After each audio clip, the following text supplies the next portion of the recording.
It's the only person below White Holiday in the ComicsGate phone book. It's my favorite failed clone of Peter Sametti. The YouTube WyzGyz. How you doing, Conrad? Welcome to the show.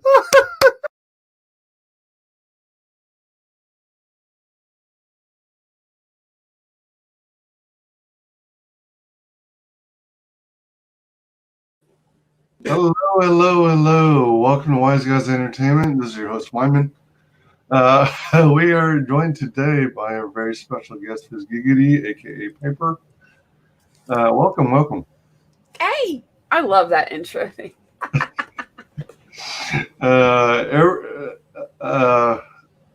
Yeah, it cracks me up every time. Common Mark is brilliant. I love this GUK folks. Yeah. Welcome, Mandanui. How's it going? Hi. Welcome, Timber Vlogs. How's it going? Yeah, we've got a little something a bit off the beaten path. We're doing a combination impromptu stream with a PO box opening, some shenanigans, some general BSing. Did you happen to? I meant to ask you, Piper. Did you happen to want to do a little blurb of your origin story as to how you got into this whole ComicsGate world and eventually started producing your own crowdfunded book with your team graded 0.5? Yeah, I think I kind of briefly blew through it. I'm going to try to do it more coherently, though. So ComicsGate, I was technically being hey, it's the Harlequin. Oh, hey, Eric. No, I'm getting distracted by your chat. It's not even my chat. So much for more coherently, man. I can't not read people's chats.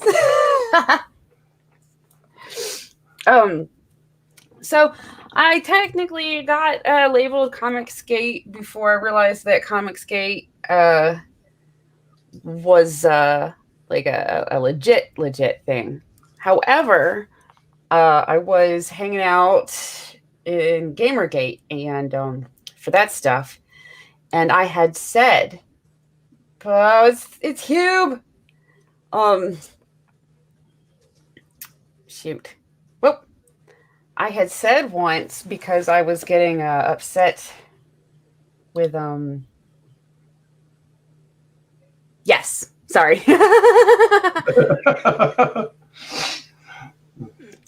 Yes, Harlequin's behaves pretty good, and is pretty funny. So, yep, it's Hube. You're referred to as Pipe sometimes. By Hubes. Okay. Hubes specifically. Poison is hot. Yeah, basically. Dang.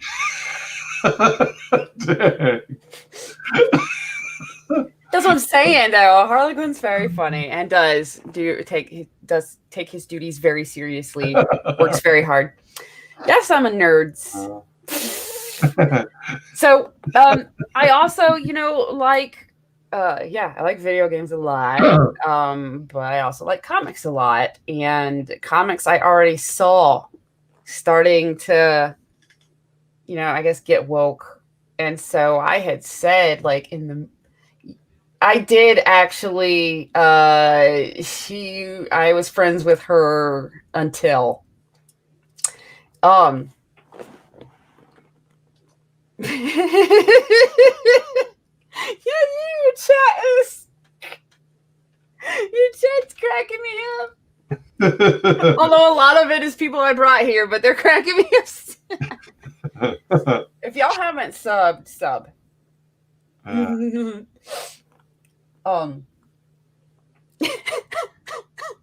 Oh hell, plenty. I've already gotten one downvote. That's probably because I'm here. I swear. That was early. Not used No, to. I didn't go to any of her parties. I did not live anywhere close enough to go to any of her parties. Although we had gotten to the point in friendship of talking about wanting to hang out, but then, yeah, shit happened. Hey, Seth! Piper promise open box. Who is Mercedes Carrera? She was a porn star. Pretty famous porn star.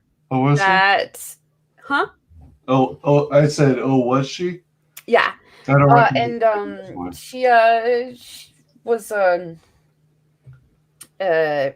really, really into Gamergate. And she really was like really freaking cool. Like until. Oh, except for being psychotic and wanting to use people's puppets. I don't know about that part. I just know that Mata doesn't know who she is. But yeah, no, I just know that she was very cool to the gamer gators, and she was really cool online. Okay. All right. Essentially. And then she got arrested. Ooh. And a bunch of stuff came to light. Uh-oh. And, I was trying to be cool at first. I was kind of like, well, let's, because she made it out that it was her ex-husband lying and doing this and that. But then a bunch of stuff came out, and I was like, yeah, sorry. I'm going to have to back away from this now. Oh, Mata was talking about Poison Ivy still. Oh, yes. Poison Ivy. Oh, okay. Poison Ivy, the character, she's a villain, so she does bad stuff. Oh, yeah. All right. But she's pretty. Yeah, she is. I know this is on a tangent and everything, but did you hear that the Harley Quinn animated series, which I think is on Netflix, is doing semi-decent, and the next season is going to explore a relationship between Harley Quinn and Poison Ivy, which is supposedly based off the comic book. Yeah. What are your thoughts on that? Do you think they are a good match? Do you think that's a story they should follow? Yeah, honestly, as long as they're not doing weird trying to make it like more woke than it needs to be. That relationship's pretty cool. Hold on, I gotta sneeze. No. Sorry. Bless you.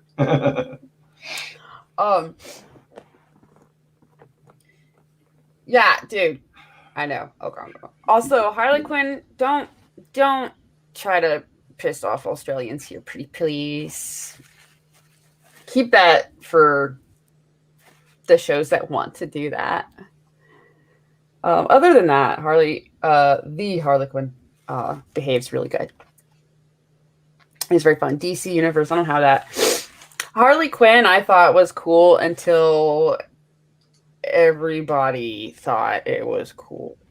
See, now there's some things is Harley Quinn with the Joker was already a very, very interesting dynamic. Yeah. Because, she very clearly had Stockholm Syndrome. He very clearly wasn't actually interested in her, but was like stringing her along just enough to use her.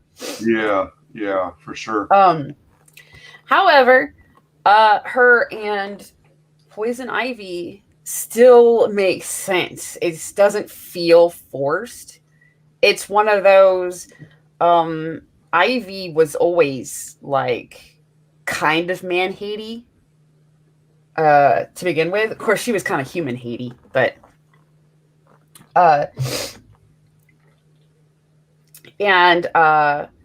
to me, it's just, a progression of Harley Quinn growing as a character. Harley finally, coming to grips with yeah, that was Stockholm Syndrome. And, you know, one of the people that kind of finally got to her and snapped her out of it happened to be Ivy. And it made sense. So the fact that at least all still makes sense means, you know, I think it's interesting. I just wish that that Ivy was as hyped up as a character as Harley, because Harley is. She's like kind of it's been done to death, Harley in general. It's like always Harley this and Harley that and blah, blah, blah. And it's like, that's great. But like, even if you're pairing her with Ivy, it still seems to be all about Harley. And that's kind of, come on. Let Ivy have just as much spotlight. Right, right. So sorry about the sniffles and blowing my nose. Not a problem. I am out of allergy medicine, so it's been. What's up, Anthony? Hopefully you get some more soon.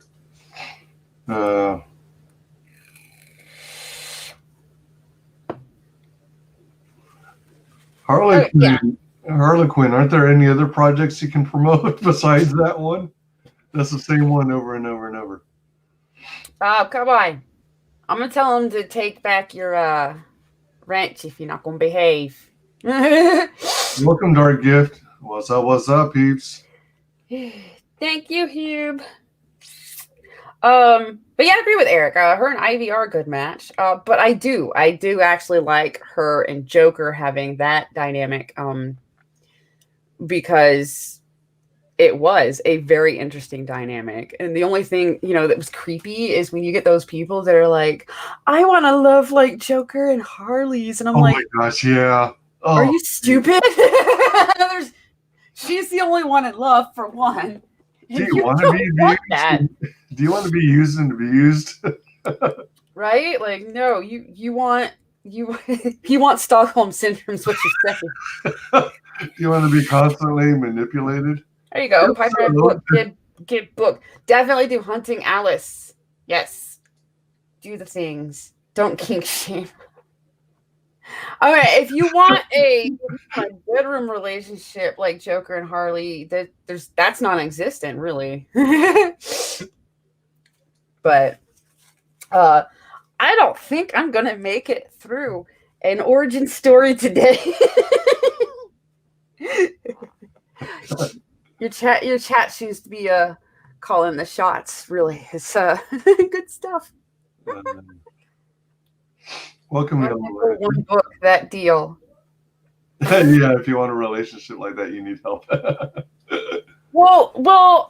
Next time I get super wasted, other nipple might happen. So you never know. Yeah. I don't think YouTube will let me get away with it again, but yeah, before you know it, the channel's taken down. Boom. Uh-oh. I still think it's so great that they let me put it back up. Oh. Did they give you any kind of warning or message about it? Mm-mm. They said, "Oh, you're right. You didn't violate anything. We'll put it back up." And I was like, "Shoot, sweet. Didn't think that would work. Thanks, YouTube." Did you have to go back in the video just for precautionary measures and use the blur effect? No. The reason being that we tried to do that when it happened on the Valentine's stream. Xavier went back. I have it ungraded. Xavier went back to do that, and he eventually did, but it took like days because YouTube is just editing through YouTube. It's just ridiculous. Yeah, it's. I mean, they've got some interesting tools available, but they're kind of a pain in the rear to use. Yeah. Because I've tried the blurring tool before, and if you're not careful, blurring in one part of the video is fine, but then as the object moves, the amount you need to blur might have to be expanded. So you have to expand it when it gets to that point. What he said was he went in there and put the blur where it was supposed to be, because I didn't move much. Then waited hours for YouTube to render on their end. Huh. Oh yeah, it takes a while. Hours, or possibly a day even. He waited forever, only to get to see it once YouTube uploaded it, to find out that for some reason it wasn't in the right place. I didn't move. It just, for some reason, YouTube moved it, the blur. And started doing it again. So when I accidentally did it on my channel, apparently I just really have to have like a full-on shirt. Like I can't wear anything with excessive cleavage on YouTube because, or at least I can't do it and drink. Maybe that's it. But well, it seems like YouTube is picky. Like some creators, they allow it, and others they don't. I think it has to do with the bigger your audience, the bigger number of subscribers you have, the more you get away with sometimes. But my channel's tiny Yeah. on mine. But that was the you'll get your bubbles, I promise. I just need to move into a different house with a different bathroom. Because I hate this place. But on the graded channel, yeah, like we worried about it because it's the graded channel. So we went through, well, I say Xavier went through a lot of hell and fixed it. And then on my channel, I was like, man, the channel's tiny. I could technically make it again if I had to. So I wasn't that worried about it, but I was still like, that wasn't even what they got mad about. So I was like, they're not even mad about the nip. Oh, they said the stream was a scam. And I was like, what? So I had like an actual, like, it wasn't a warning. I had like an actual strike or something for my stream being a scam. So I was like, wait a minute. And so I fought it. I replied like, no, nothing about the stream is a scam. And they got back to me actually pretty fast, which was surprising too. That they got back to me and was like, you're right. But I was sitting there like, well, what if they actually get somebody to actually go through the 6-hour stream to make sure I'm right and it's not a scam, and that person sees the slip, and then I get a message that's like, okay, it's not a scam, but but no. Yeah, I mean, I got a similar strike. Well, I don't know if it's technically a strike, but it's a big warning that stays on my YouTube studio indefinitely. Being schemes and scams, and it's like, and it was. Yeah, that's what I called it too. I called it a schemes and scams strike. It was a stream where I was doing a watch along, and I was watching this movie about Steve Jobs, co-founder of Apple.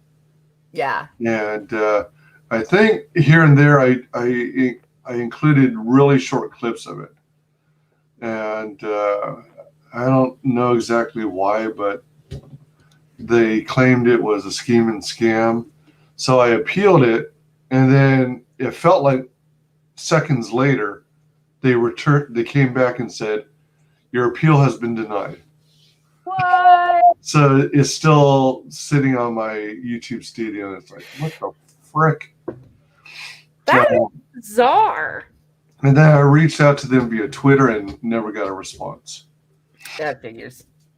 Yeah, that's messed up. That's what I had people telling me, because I tweeted about it, because when I got the email, like when Twitter's gotten mad at me and I've gotten put in Twitter timeout, the email I would get from Twitter would have a link to appeal it. Like, you can appeal it by clicking here, or start the process by clicking here, and this and that. Right. And what's funny, though, is you click that, and it'll bring you to sign into Twitter. And I'm like, okay. And you sign into Twitter, and it'll bring you to, you're in Twitter timeout. If you want to appeal, click here. And I'll click there, and it'll be like, sign into Twitter. Yeah. And I'm like, I did. And I sign it again. It'll go right back to, you're in Twitter timeout. Yeah, it's a stupid loop. Exactly. Right? And then, so that's, like, I've never been able to properly appeal anything through Twitter because it just puts me in that loop. And then YouTube didn't even put a link in their email that told me I was in trouble. Well, and so, yeah, that's why I posted the email to on Twitter and was like, what the hell? It's saying my stream is schemes and scams. And then, I had plenty of people replying to me going, yeah, there's a way to appeal, like, through your, whatever, creator. YouTube Studio. Yeah, through the studio and stuff. You just got to get on there. And they're like, but good luck, because I got struck for, such and such, and, something really, really bizarre that didn't happen. Uh-huh.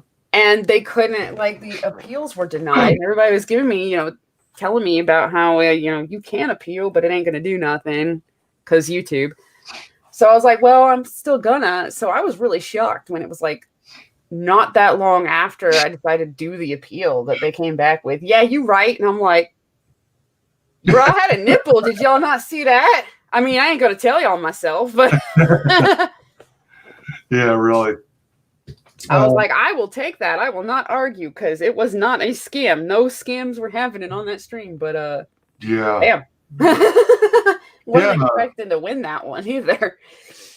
It was crazy because it was literally like seconds later after I hit the appeal button from YouTube Studio, and they came back almost instantaneously, like a bot did it, See, that's what a lot was saying to me. So when I got my reply as fast as I did, that's why it wasn't instant, but it was still like, I'd expected them to sit on it for 24 to 48 hours or something, but it was like the same day. So I was like, well, gonna open I got denied, and was like, look, fam, I made it. YouTube hates me too. But so I was really shocked when it was like, yeah, you're right. We messed up. You're in trouble. And I'm like, that was too easy. What's the catch? Like, yeah, really. Yeah, you never can tell with YouTube and its bots. Did I ever tell you about my Christmas stream from 2019? I don't think so. I did an 11-hour stream. Oh, shoot. I used Google, who owns YouTube, to do searches for royalty-free Christmas music. And I stupidly assumed that everything that came up in the search results was royalty-free. So I started playing them in the background as I was talking, and, just shooting the shit and whatnot. And I got hit like 6 or 7 times at least. Dang! For 6 or 7 different songs during my stream, so they took it down. They blocked it globally. Oh. And for a while, it seemed like 4 out of the 11 hours was still visible, but I think ultimately it was totally blocked out to everyone.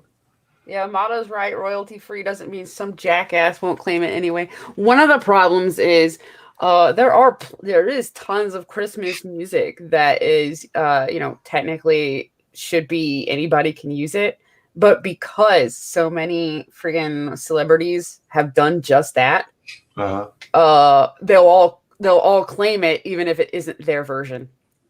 Yeah. Nuts. I know we've gone on all kinds of tangents and everything, but going on another brief tangent, do you want to take this question from Eric? What is Peregrine about? Peregrine is about a boob window in the shape of a bird. Well, that's an interesting description. Right? Or at least if you ask anybody, that's probably what they're going to tell you.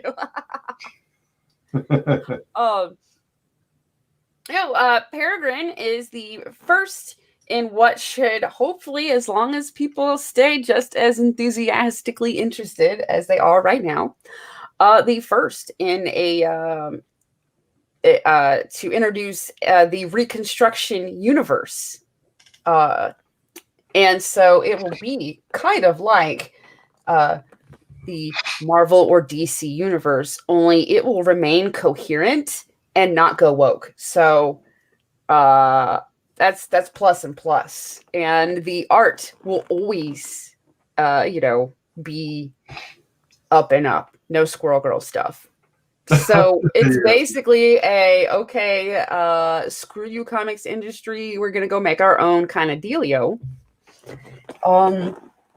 For classic style superhero comics. So basically classic storytelling, but modern setting. Oh, I'm freaking looking at your chat again. I need to stop. Okay. It moves in the corner of my eye, and as soon as it does, I'm like, huh?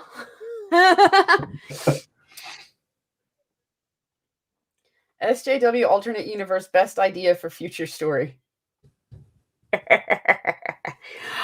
So what we do here is we start the story.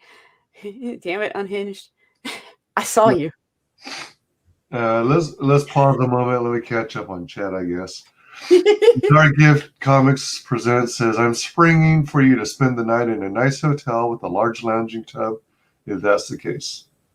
No lie, that has been my favorite thing about going to about going to hotels is if they have a tub. Yeah. Like, oh, I can take a bath. But I'm still like not really a germaphobe, but still weird about what I'll sit my naked butt on. So I will still get these. I have these. They are plastic wraps, essentially, specifically for tubs. Plastic wraps? Yeah, essentially. They're like a tub liner that you Oh throw my away God. after. Yeah. Really? Yeah, because I am weird about what I will sit my naked butt on. I don't know how many naked butts have sat here before, Right. and how much bleach was used in between. So I'm gonna put down this. You don't bring your own bleach? Nah, the plastic tub liner is way more portable. Now, is it designed like for the typical long, kind of oblong shaped tub, or is it designed for the like? What if you end up in a hotel that has a jet tub or jacuzzi or whatever? If it's like a jacuzzi, then I'm probably in a swimsuit. Oh yeah, true. But At least at the start of it, and by the time if I get out of the swimsuit, I'm already at the point where I don't care what's happened in that jacuzzi because I've drunk or something. Like I forgot to think about it. Like, but yeah, it actually shows multiple different kind of tubs. So you can have like a pretty deep tub, okay, and any kind of shape, really, and it'll fit it. So for like a really shallow tub, there's like a lot of extra liner hanging over the side and stuff. wow, what it's really cool. If you've used a a crock pot liner. Oh yeah. To use your crock, it looks like a giant one of those, kind of. Oh wow, It's pretty funny. it's a bathtub condom. Yeah, essentially. Here's a handy tip from El Gargoyle. Just make your videos educational, then you'll get away with nudity. Keep that in mind. Yeah. All my videos are educational. Dark Gift says, we'll work it out. Madanui says, I can talk in all caps too. Hell, Unhinged Entertainment, good to have you.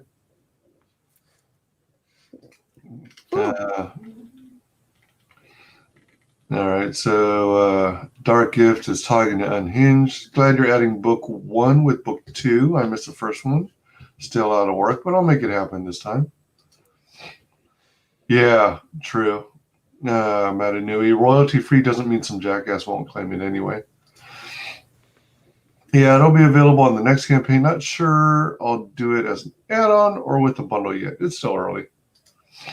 I want to know what Piper is about. Let's get to know the real wolf inside. A TS said your art wasn't good enough. Oh, is that transsexual? Said your art wasn't good enough because they spent 12 years in art school. Okay. I'm confused. That was one of the ones where I looked over and I was like, I need to stop looking at the chat. Didn't wasn't it either Gail Simone or Renfamous who made some stupid comment on Twitter saying the artwork of her flying wasn't proportional or was way out of whack? You know what's funny is other artists that didn't have an agenda against, you know, ComicsGate or chick characters or hot characters or whatever, also went through and broke it down and was like, nope, she's actually like realistic in every image. These are all possible poses, and these are all possible bodies.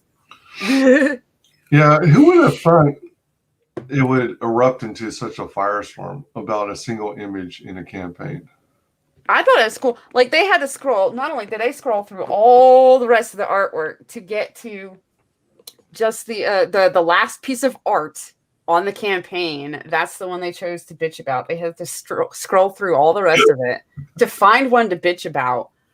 But what's really cool is it ended up on Reddit in the men drawing women section. I was like, we made it, fam. Pissing off Reddit, you guys. Oh my gosh, that's funny.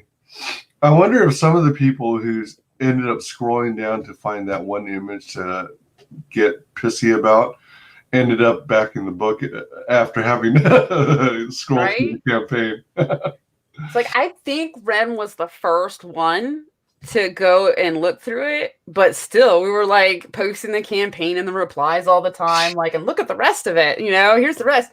And kept saying, like, she had to scroll all the way down to a test print to get mad at. She scrolled through all the rest of our book's art. So, I mean, we're doing great. Oh, yeah. Oh, yeah. And we liked the test print so much, we made it a print. And I want it to be all sorts of other stuff, honestly. It's one of the most popular images on the campaign. And that was before she got mad at it, I think. And then it got super popular after she got mad at it. Yeah. Ever since I first saw this campaign, that was one of the images I really enjoyed. I thought it was cool. I just love the pose. And it kind of took me back to the 80s when I was collecting comics. Scott McCullough, the writer on the book, he thanked Ren for being one of our best promoters. Yeah, he thanked her, I think, for being one of our best promoters, because she did Yellow Lantern set it in there. She did get us, like, we jumped by $2,000 on the campaign, like, as soon as she got mad. That's sweet. That's pretty cool. Going back to the tub discussion, imagine all the orgasms in the tubs. That is why I like my tub condoms. Millions of butts, zero bleach, as God has intended. What else is funny is that I am all picky and I have to have, like, the tub condoms, but at the same time, I freaking used to swim in the ocean all the time, and random ponds and random rivers and stuff. Like, I will swim among all the fish poop and God knows what else. Granted, I'm not naked either. I'm in a swimsuit, and apparently it's the swimsuit part that just makes all the difference. Yeah, it's weird what you can convince your mind of. Yeah. Welcome, Hex Allen Comics. I embrace the primordial ooze on my skin. Makes for decent moisturizer. From Peregrine to Tubs and Butts, this is a good stream. Hell yeah. Welcome, Gothic Arch. He's got a sick emoji. Yeah, Yellow Lantern, welcome. Yellow Lantern says, yeah, educating peeps on the nip slip. Eric says, so who's the main character in Peregrine, and why did you decide to call it the Reconstruction verse? That is some of the coolest parts of the story. Bannock is blocking the feeds. Sounds interesting. I'll back it. Oh, well, thank you. I'm still going to answer your question, too. in a minute. Drinking, driving now. What? Hey, Hexalon, you better be careful. Only if you're going to drink, don't drive. We want you to stay alive. Or if you're going to drive, don't drink. Pick one. Yeah. Let's see. They didn't know what a thigh gap is. Yeah. A bunch of SJWs were talking shit about the Peregrine art because of your colorist. Yeah, that was the weirdest thing, was that instead, like, they posted it on men drawing women, and, you know, we're talking a bunch of shit about men drawing women, but when it came to targeting anybody, they targeted Farah over it. Yeah, but she was just the colorist, right? She didn't do the inks or the pencils. Mm-mm. Yeah, so it's like, okay. Yeah, that print was Scott had already had Ian Oriento draw it, because I can't remember the original reason that he was having Ian draw it. But it was also kind of just to get a picture in general of, it was for the costume itself, I believe. He had Ian draw her to kind of get as much of the costume into a nice looking image. Just to kind of really, you know, yep, the costume fits and the costume will work and all that good stuff. And then we gave it to Farah to test the costume colors to make sure that, you know, instead of just these standing circle things where, you know, she's not really posed or anything, let's put her in a dynamic pose so we can make sure that, yep, that should look good and that should be fine to, you know, draw and color and stuff, and shouldn't be any problems. So it was, we kept calling it the, you know, a test print, just to test design and color everything. Before we committed to it and decided to, you know, yep, we're going, this is definitely it, and this is how she'll be in the book and stuff. And but we liked how it turned out so much. It's like, why hide that? Like, why hold on to that? Why not, you know, use it too, man? Give this to people. Like, I want it. Like, yeah. And so it became the second print. Sims Print's technically the first one that we commissioned, because like I said, this was in the still in the testing phase, but you know, it was still being worked on, and we commissioned a print from Sim to have like an official, this is a print that, you know, we definitely want to have an offer. But yeah, once we saw this all done and put together, we were like, no, this needs to, oh, it was a typo. Hex is not drinking and driving. He's either doing one or the other, I'm assuming. Oh. Because I know my phone will do that if I start typing a word and it's auto-fills the wrong word. Sometimes when I backspace, it won't delete it like it's supposed to. And then I'll write the word that I'm going for sometimes. And that drives me crazy. Yeah. I use voice dictation a lot. And then that combined with autocorrect screws up a lot of my messages. What's funny is when you do voice dictation, sometimes initially it'll hear you precisely the way you would. And then it thinks you meant something else instead. Yeah, it switches at the next minute to something wrong. It's like, yes. What the? For a while, I just got on this long kick, you know, like some odd phones ago, where I was just doing voice to text everything that I could voice to text. Yeah. But I was letting people know ahead of time that, you know, all this is voice to text. And then I'm like, I just want to see what it comes up with for what I'm trying to say. And that used to like be extremely entertaining to me, using voice to text on purpose and just hitting send. Yeah. Yeah. I know you're going through the chat, but before I forget, I did want to actually answer some of the questions, if that's okay. Go for it. Let's see, what thigh gap is. Yeah. I'm sorry. I'm going to answer. I know Eric, I think, said that he's backing it, but I was going to answer them. Okay. Peregrine is the main character. in these books. She's the title character. However, there are other characters, and they will eventually be getting their own books too. Why did you decide to call it Reconstruction Verse? Because the whole thing that led to us going, well, why don't we make a comic then? Like we all have various skills. We should be able to do this.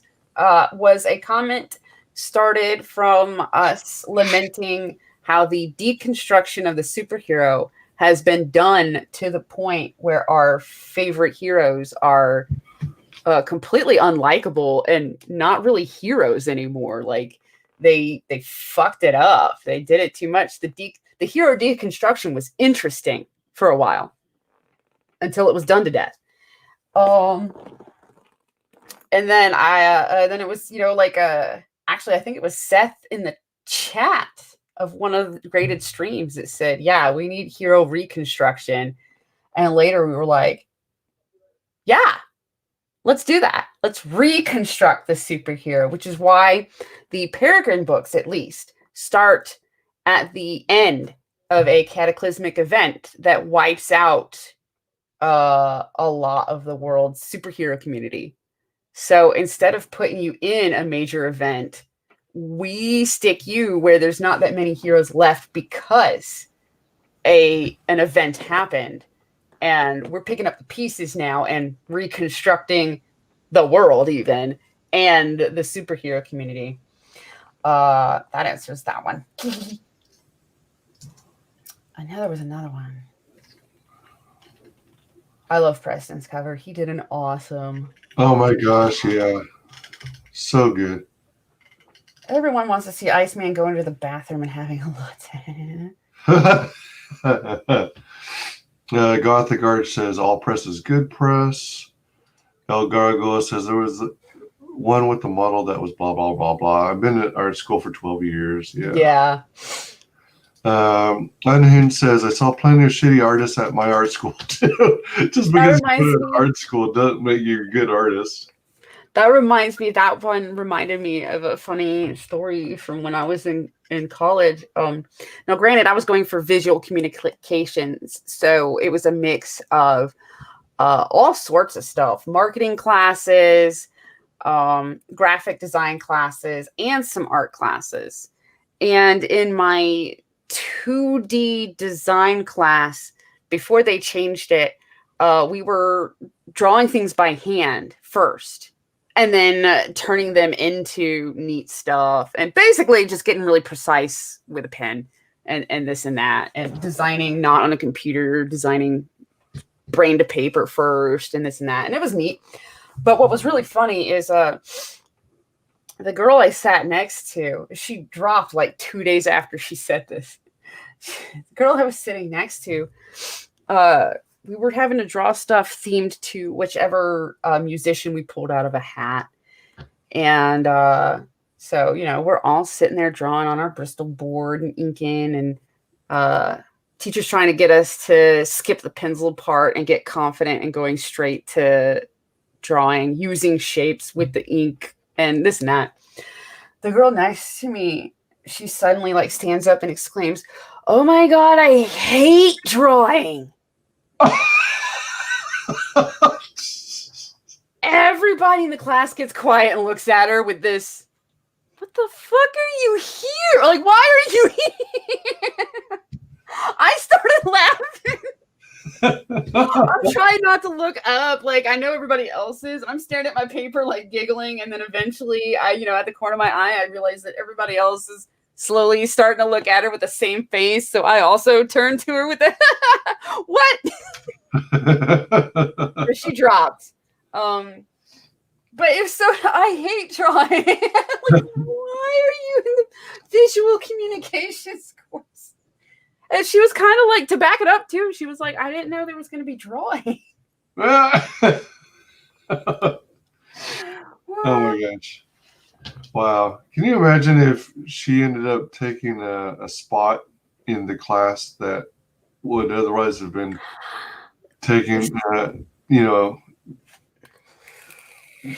somebody else, somebody who was wanting there to learn the material, including drawing?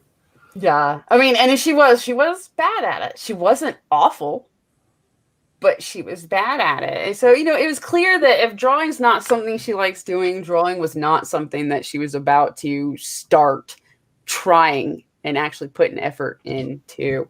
So, I mean, she dropped, which does mean somebody else now gets a spot. It's probably better than her deciding I signed up for this, so I'm going to grind through it and then not doing well. And feeling that. I definitely rather her try something, find out it's not for her, and find something that is for her than forcing herself.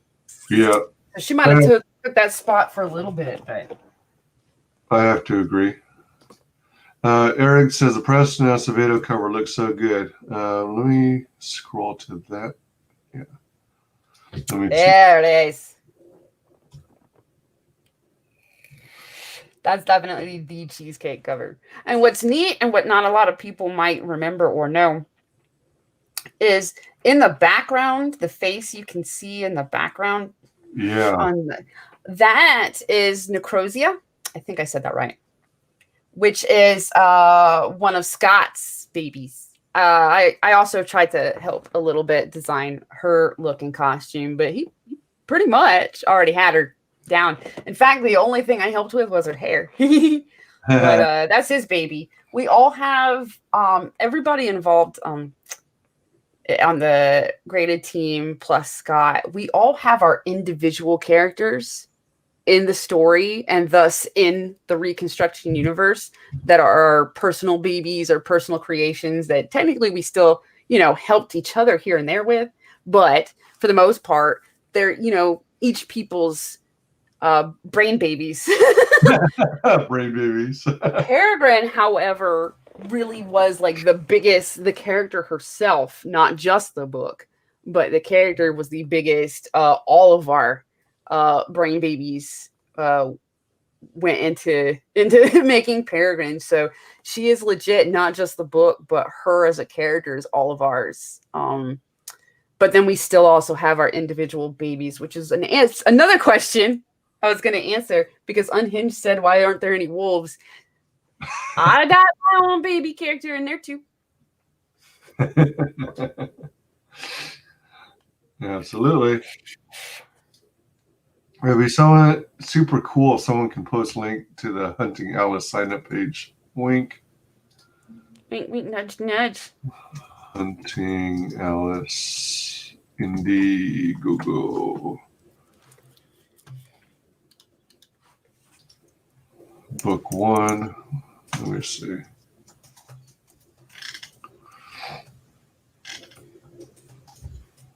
Okay. Let's do it.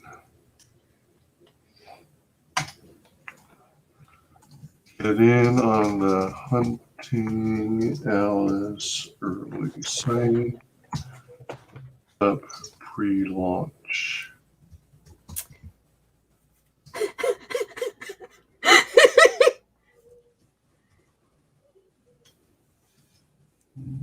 I'm trying to catch up. This is true. Same at my art school. Matanui says, I can't swim, so I'm staying far away from water. Probably safe. But what about hot tubs and stuff? Oh, Gothic Arch already shared the link. Oh, that's true. Right on. Thank you, Gothic Arch. Sharing it again is still awesome. Yep. Something to do the motto where I was raised, knowing how to swim was pretty much a requirement for everybody living there. Presents, yeah, there were a lot. Dang it. My safety scissors won't cut the string. It's just a string. String? What string? A string. I got a loose thread in my sleeve, and it's driving me crazy because it just keeps getting longer, and I'm seeing the stitching coming out, and it's making me sad. I wanted it to come apart like it does in the cartoons from a single thread. Off topic, but is it weird I can feel my dog staring at me?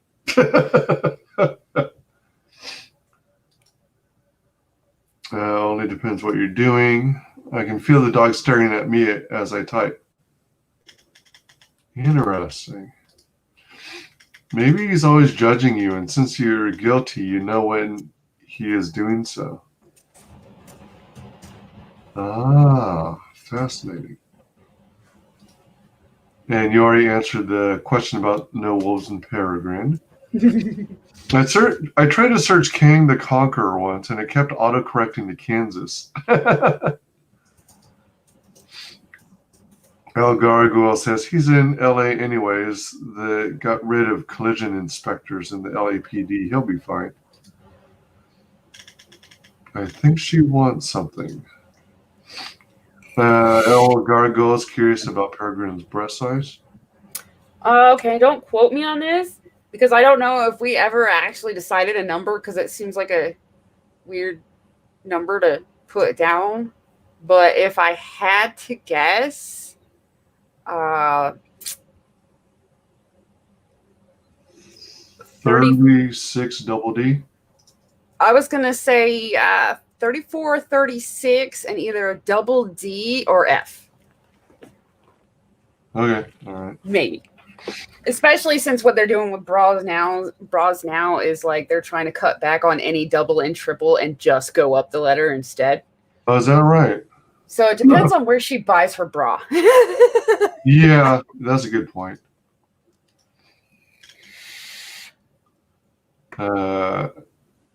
Give her what she pleases. You are the pet. She is the master. Jason's talking to Matanui. No, the dog is the pet. Oh, come on, Piper. Everybody wants to see Iceman go. All right. Going to the bathroom and having a latte. A very spoiled pet, but a pet nonetheless. Keep telling yourself that as long as you believe it. No, you're the slave to her wants and needs. She is the master. Eric says, I like that concept. How am I only finding about this project today? I have backed over 30 campaigns and thought I knew about everyone. To be fair, we started cracking down on working and thus got lazy with the promoting once we went in demand.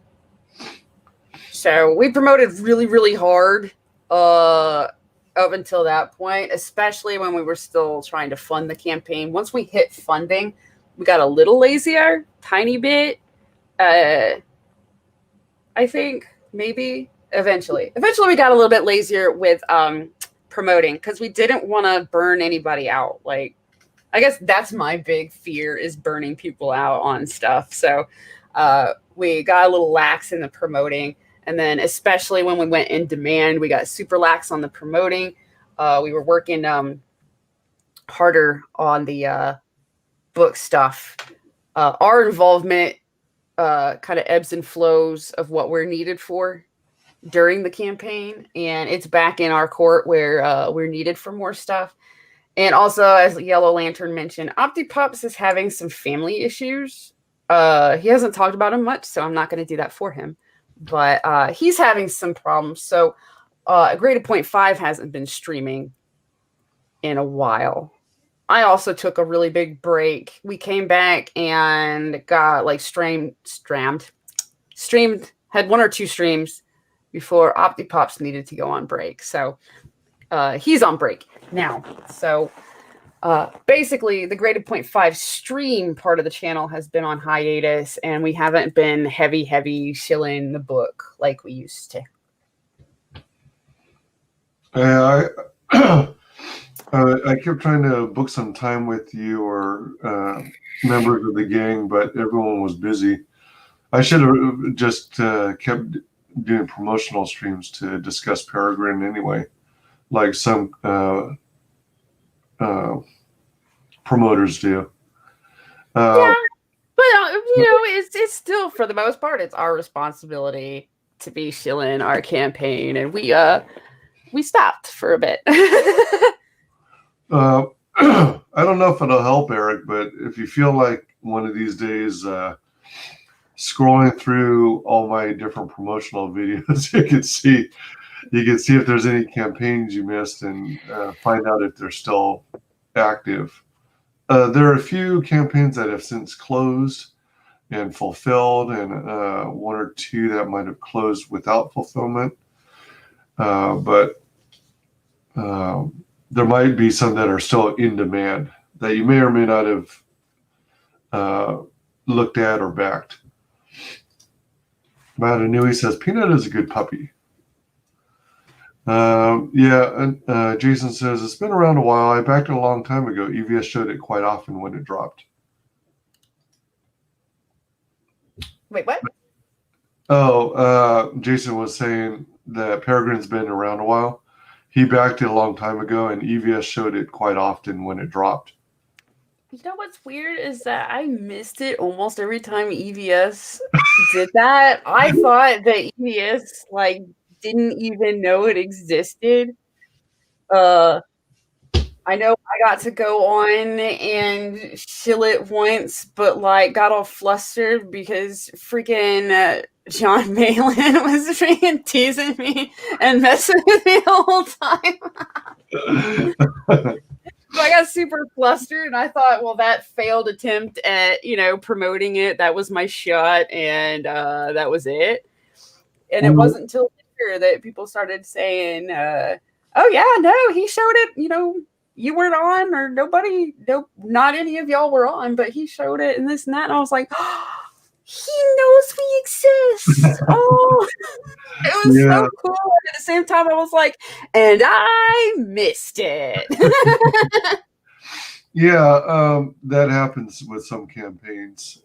He talks about it and then asks if so-and-so, like the creator happens to be in the chat, but no one answers or they're not there. So don't always get a chance to, I think it was great. I had both Xavier and Wayne texting me, and I was, go figure, asleep. So I did not see their text till the next day, but they were texting me going, "We hit such and such goal." And it was right after EVS showed the book on his stream. And actually went through it and looked at it and commented and stuff. And so all this cool stuff was going on, and it's always while I'm asleep. Always. Well, at least they were in the chat. Otherwise they wouldn't have noticed it. Yeah, no, from what they said, they were told. And they had to run over there later. They were doing their own whatever they were doing. So I don't remember if they caught it live or not. But I'm pretty sure somebody got a hold of them and said, EVS is looking at it right now and he likes it and this stuff. And so I can't, like I said, I can't remember if they caught it live. I just know that I slept through the stream, the tweets, the Discord messages, and the texts.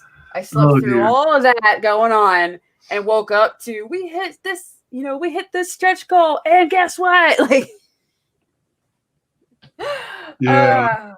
One thing you guys might consider doing is, hop in, some of his live streams and send a $5 super chat or something with a blurb. Hey, Peregrine's in demand.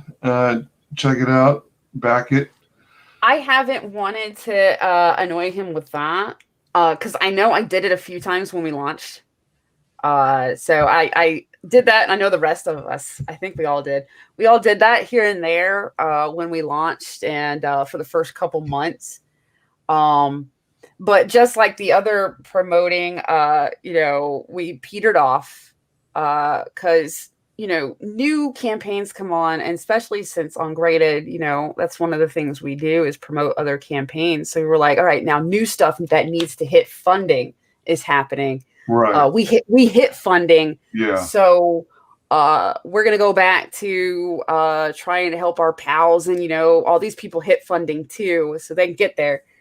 And we don't want to, eat up, I guess, promotional time and stuff. We don't want to eat up eyes away from something that isn't there yet to put it on something that got there. So right.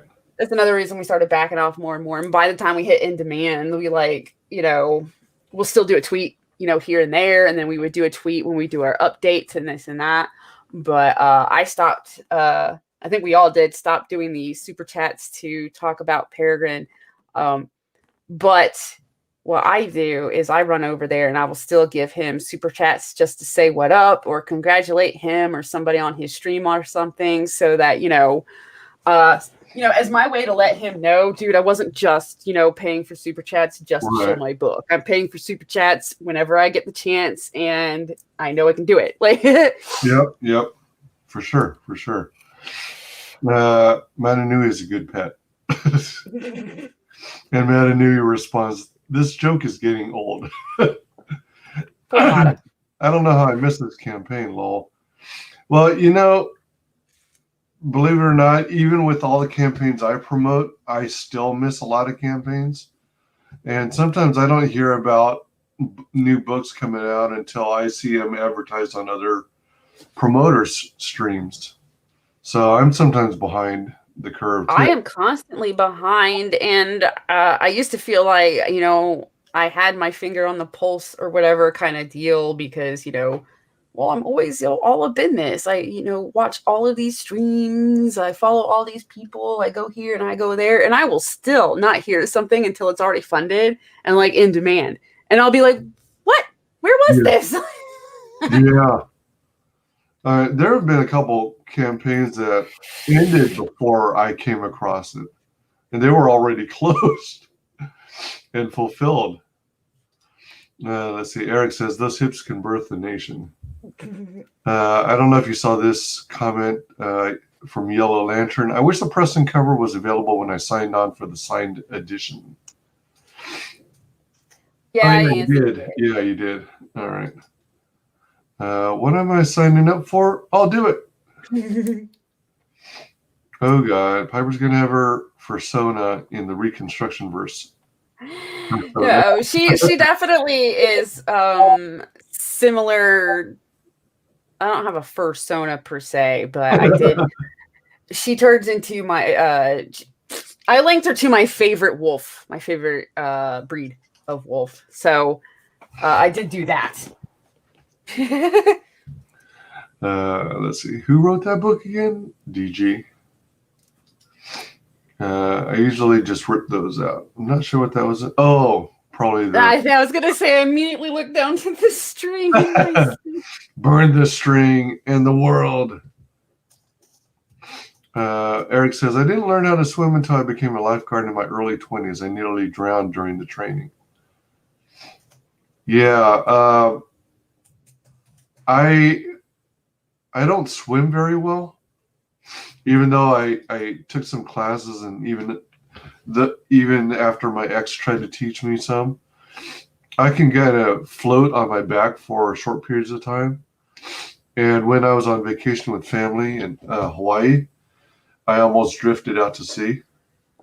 So. I did that once when I was 5. I legit drifted past where people were supposed to swim. We were living in California at the time, because I had a Minnie Mouse floaty ring, and I was so relaxed that I fell asleep in it. Oh dear. And just floated off. My dad was so mad when he had to come swim and get me, and I was still sleeping. Like, I had no idea.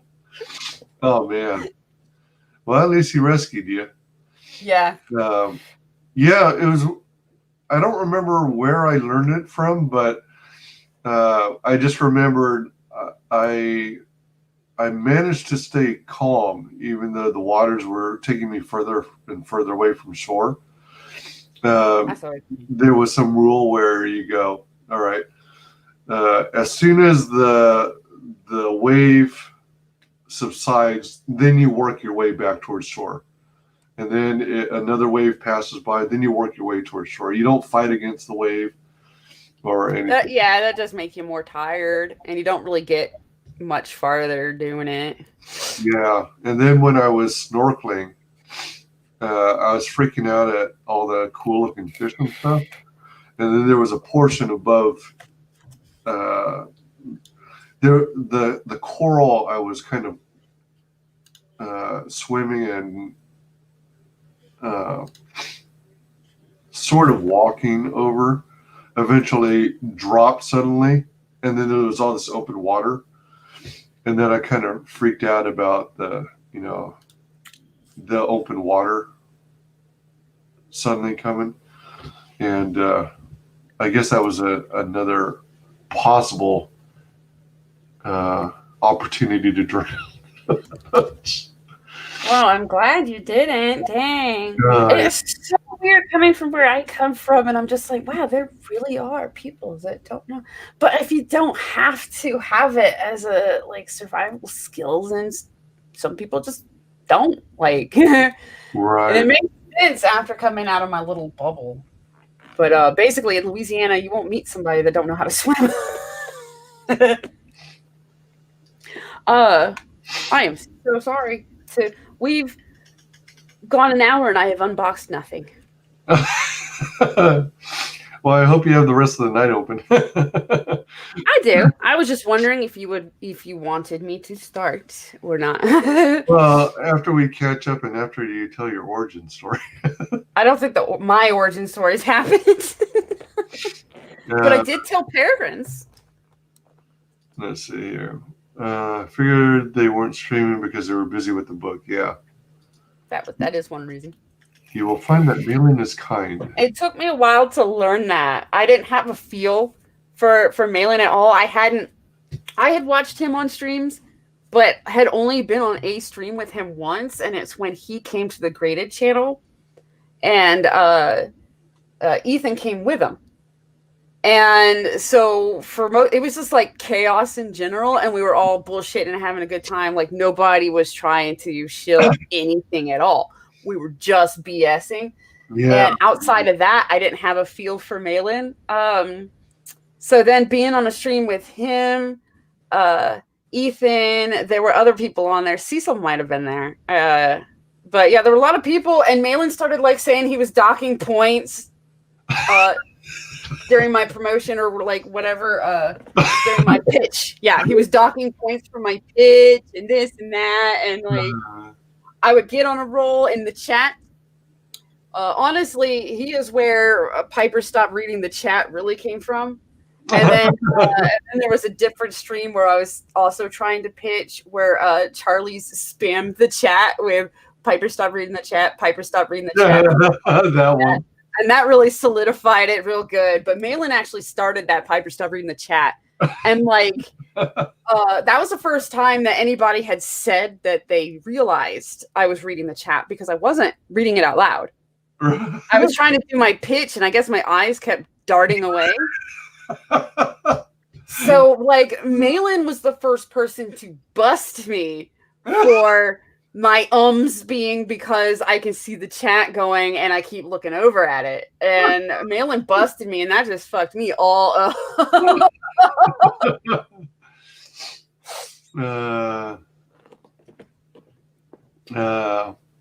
I think just the opposite most of the time, Matanui. I think I will say this. He's my kind of comedy. I will say this. He is funny, but a lot of times his funniest moments are when I'm not freaking there. I seem to miss his funniest moments, but he's really funny and really entertaining. My problem is if the stream, has a certain title or topic, but I get there, he's like 80 minutes in, and from what I can tell, he's only been talking about politics, like legit, like Trump, Biden, not SJW politics, but like the boring shit, like actual politics. And from what I can tell from the way he's talking and from the way the chat's talking, he's been talking about the politics for 85 minutes and not the topic of the stream. And I'm like, and I will hang as long as I can. Yeah. And he will stay on the politics. And, later will be like, oh, you missed it. He talked about such and such. And I'm like, he was waiting for me to fucking go to bed. That's what it was. He was waiting for me to go to bed before he got into the good shit. Like, yeah, I mean, I actually dig that conversation too, the politics stuff, but that's me. But yeah, it's one of those that it's interesting for a bit. Yeah. But when you get to the point where we know your opinions, we straight up know your opinions backwards, right, up and down, and you're not adding anything new to that. The political whoever's haven't added any more ammo for you to go with. So you're just kind of reinstating, your opinion again for over an hour. That's where I'm like, no, you're losing me. You're losing me. I'm already tired. Already sleepy. Yeah, that's when some of the streams get ultra long. Yeah, like, and some people can hang because some people are even more invested in that. But I'm usually invested in hearing him talk about whatever he titled his stream. Oh yeah, I hear that. I totally understand that too. Piper, Yellow Lantern wants to know where his damn signed Bird Boo book is. Those that did the signed Bird book tier are actually going to get theirs even later than everybody else, because those, I think it's four. Those 4 or 8 books have to take a trip, take a couple of trips to get to collect the signatures before they get to your mailbox. Have fun with that. It's funny because we actually have to send it to Canada and then back to us. I wonder if you do something similar in the future, if it would possibly make more sense for each of the creators to do a signed card insert, and then all the cards would be mailed to the person who is doing the physical fulfillment. Because if I'm not mistaken, you guys aren't using a fulfillment company. You guys are doing it yourselves, right? At least this time. All right. But not me personally, because I was like, nope. That is Optipop and Xavier. All right. They're gonna go hang out at Optipop's house and do it. I was like, I'm keeping track on all of this digital stuff. Y'all can take that responsibility. Go ahead. You were saying? Oh, I was so they essentially they were like they want to do it this time, and if it ends up being pretty rough, then if they do it and no real hiccups, and they find out that they can definitely tackle this and stuff, then they'll keep doing it, I guess, until they can't. But and by can't I just mean if at some point we start making Cyber Frog numbers or something like that, they're not going to do that themselves. There's no way. Right. That would be like, your book was done this year, but it'll take 2 years for you to get it, because they got to get to packaging it and putting your address on it. Actually, isn't Ethan still doing his fulfillment himself? Oh yeah. In fact, I think he's renting a warehouse or something. Damn. Yeah, I think if we ever got to that point, we would let a center do it.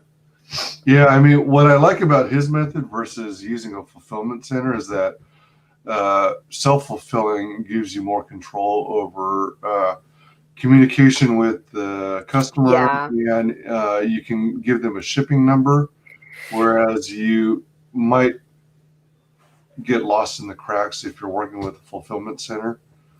That, and some of the biggest complaints that I've seen so far of people going through fulfillment centers is said fulfillment centers might package them stupid because they decide what packaging they're going to put it in.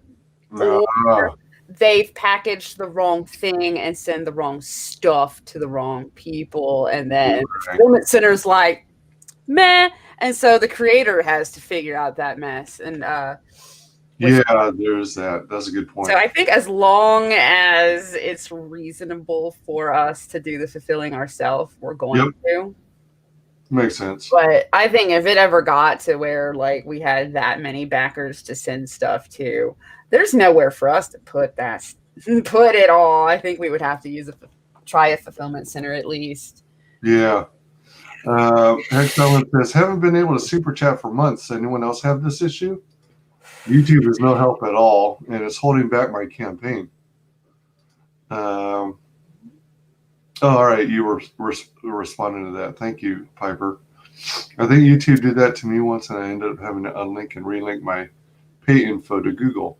Yeah, I don't know if he's getting a specific error or not, but I know at one point Google just decided we don't want to use your payment info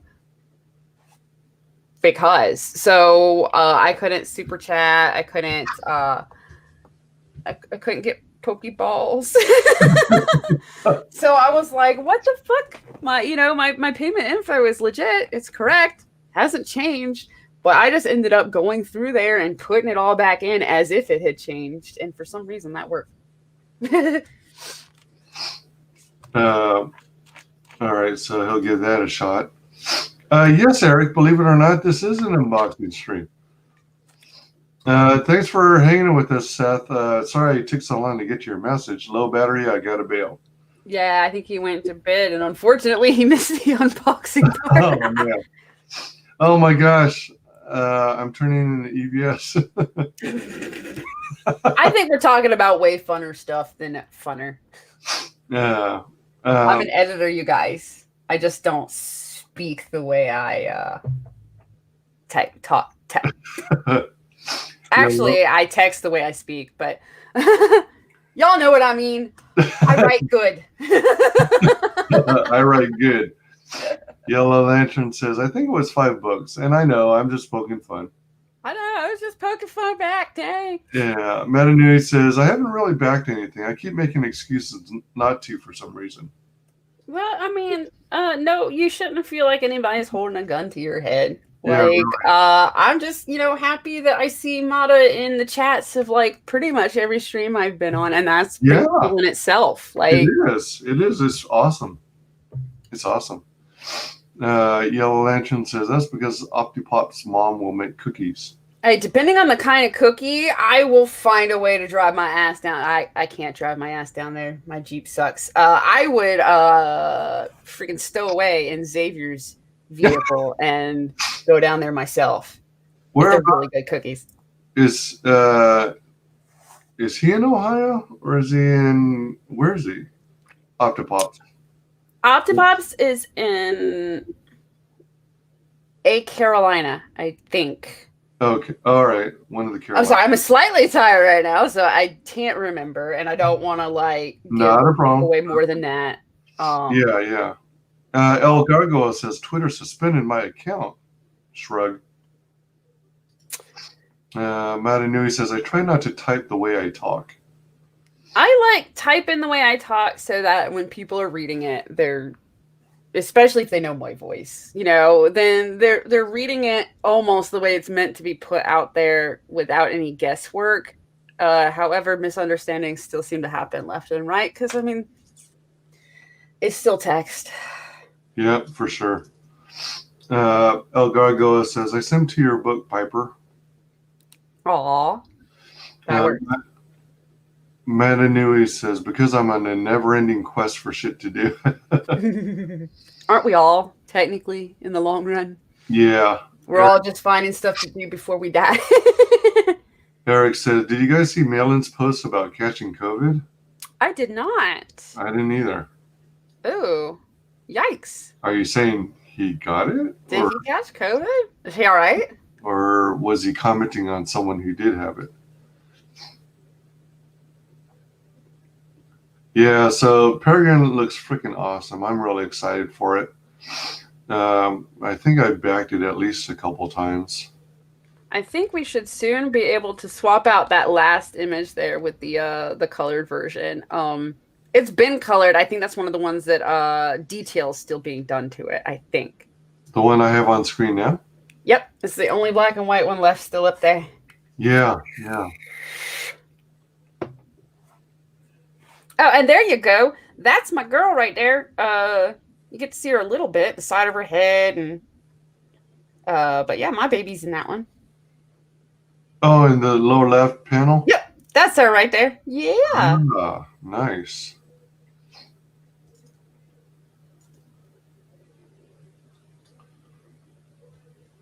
There's the one that the print that got us in trouble. But it also brought in like $2,000 for your campaign, right? Yeah, like hella fast. So yeah, definitely helped. And we're almost at our last scratch. Mm-hmm. We're almost at our last scratch goal. Stretch goal.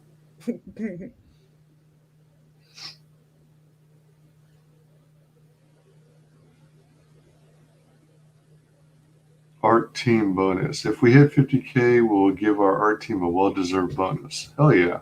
That was in style. Wow, man, I just can't freaking talk. What the hell? I have not drank today. I do not know what the problem is, but that one was inspired by Renfamous going after Farah and technically Ian. I can see it now. Hey, Piper, what you doing? Oh, nothing. Just stowing away in your car. Just ignore me, Xavier. Okay. All you have to do is add in I hope you don't expect a return trip, though, and you probably got or if you want a return trip, you're paying gas. Yeah, really. Oh, shoot. He's in the hospital. Man, that sucks. Well, he should be able to recover quickly. And then supposedly after you have it, you develop antibodies for it. Mananui says, especially since if you heard me try and say the shit I type, it sounds like I'm constantly trying to figure out what the hell I'm even saying. Understandable. You got the vid. Everyone also signed up for the mailing list for Preston Pegger's book. Preston Pegger? Search Mart. Jason says, yeah, I looked. He said he's feeling better than he has in a hole. I think that was probably a while. Hopes to be home soon to stream. My grandparents got it and they're in recovery as well. I heard it's harder for the older you are. Yeah. Are they okay? Sounds like it. They're in recovery. Dude, I got my safety scissors. I'm going to dig in this box. Yeah, please do. They've been sitting here taunting me. I'm like, I'm so curious. Why is my chair stuck? Oh, there we go. Okay. So you have them marked like 1 and 2 and 2 of 2. Yeah, it's really up to you if you want to do them in order or not. I think 1 of 2 is lighter than the 2 of 2. Well, don't throw out your back. Bend at the knees. I'm good. I'm staying seated while I do this. All right, just be very careful because, yeah. You know, the nice thing about one of the nice things about these boxes is that I cannot accidentally dox myself. Oh yeah, absolutely. Because I'm good at that. All right, so I shared Peregrine's link again, as well as the other one, Hunting Alice. So check those campaigns out. Definitely back Peregrine again. I still have to look into Hunting Alice, but from what I saw, it looks pretty good. I'm pretty hyped. I haven't signed up on the mailing list yet, and I need to because every time I see the link, I'm trying to share it, and I forget to even click on it myself. I'm not a mailing list person, so it's already really difficult to get me to sign up for a mailing list. And any bribes of like art and this and that isn't what's going to do it. Because, like I said, I'm very difficult to get to sign up to a mailing list. But Anthony's my dude. So he's one that I definitely want to sign up. Woo! Well, which one did you end up opening first? The 1 of 2. Whoa!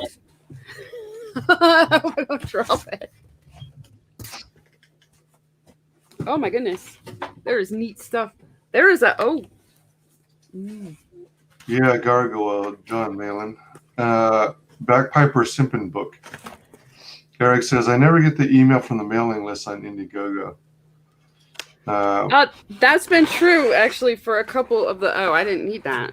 What am I doing, man? Is this just a? Oh. You know, you can't do that. I see one of them, and I think it is a comic book. See, what I do is, I backed all these campaigns, and I've been getting a lot of fulfillment. And I save these boxes thinking I'm going to reuse them. but they just sit around my house. So I've taken to reusing them as packing material. Oh, okay. For protection. El Gargoyle says, First I tried to cut tape that wasn't taped. So that ear infection turned into COVID? Can we just call her roulette? El Gargoyle, sorry, I didn't realize you were asking if it was John Mayo and I spaced. Oh, thanks, Piper. You know you're my fam. Aw. Seriously, Anthony's streams can really get you through some time sometimes, especially since COVID started. I know I have a poster and I seen titties. Oh yeah, robo titties. Not really, but but they're metal. They look, yeah. Right, in case you missed them, there's the titty. As she points them out. Yeah, like that's them. Oh, that's cool. Oh, this is so cool. Oh, this is getting even cooler. I think. Yeah, there she is. Peregrine's back there. Yeah. Oh, you can't really see very good. This is Peter Gilmore's. That's so cool. Chocolate, my favorite. Robo titties. El Gargo says Anthony has proven that he can be more Christian than S. Miller by opening his arms to Rowlett. Sorry, I'm getting it out of my system. That's so cool. There are some titties there too. I'm using the wrong hand, so I can't point to them, but you see them. See, this is so cool because a lot of times when I back a campaign, I'm actually like flat broke, and so all I can do is like get the book a lot of times, and I have to miss out on a lot of cool stuff because I want to be able to at least do. Oh, that's awesome! Woo! Wait, so I'm gonna open this really quick. This is a book I backed, but I believe this is not the cover. This is a different cover. Eric says, absolute. Jason says, hey, I know that poster. Lol. Eric says, Danny pops in the priest. Matanui says, I usually down the volume on the open mic night streams. Jason says, these are cool. I didn't get to. And look at that. I'm already pre-pointing to the titty so you don't miss it. That's the titty right there. That was a really pretty titty. Pre-pointing. I didn't get to, these are, yeah, this is definitely a tier I didn't get to, you see titty there too, but it'll cover up a lot of the art. It's right below the shiny. Oh, these are cool. I know when she mentioned like the postcards and stuff, and she was talking about them, and you can send them to do this with them and send them to people, and I was like, I wouldn't send those postcards to anybody. I would keep them. I know, really. Because look at them. Yeah, they're so cool. I'm keeping mine, but I backed her campaign like 4 times, so I had extras. Wow. I wish I could do that for people. Yeah, there's titties there too, but I'm not gonna. They're not as prominent, and I'm not gonna. So I think this is the one that I have. However, that does mean that I could give mine. No, I have 1 copy. I was able to back a single copy of her, a single floppy, and I think it's the standard cover. Okay. But I think technically that means that I can share with more people. And this is the cover that, like, I was really bummed that I couldn't back both to get both, because they're both really pretty. Aren't they? Yeah. I just really love the art. I was killing myself trying to choose between the two, and I was like, I'll go with the the regular one. Because but no, there's a nice quality print here, and it's a little bent, but that's fine. Now I got to figure out putting all that back in them. Dark Gift says to El Gargoyle, I hear you. She definitely has a sense of humor about it, but I just want to make sure she's comfortable too. El Gargoyle says she's already a hero to my eyes. Are we talking about? Actually, you know what? I won't even. I'm not exactly sure. Madanui says, I've come down with a case of the lap dog. Lap dog. Lobo. Lobo is essentially like the same size as me, I swear. And yes, he thinks he's a lap dog. So you've met him. You've met Lobo. That dog, for some reason, it's that particular seat. Sometimes it's the one I was sitting in. But a lot of times it's that particular seat. Like, and yeah, he has to sit in laps. Jason says that he sent his extra copy of Ava to Death Metal Hero. So that's nice. Nice. Well, you know what? Since I have these, and I think Anthony said he missed that campaign. Anthony, do you want mine? Because I have one of the. Well, I now have two of the standard cover. Oh, now I have a bag. You ain't getting that, but. Oh, that's so cool. I'll make sure. And he says, I missed that campaign. Looks great. Isn't that a cool bag?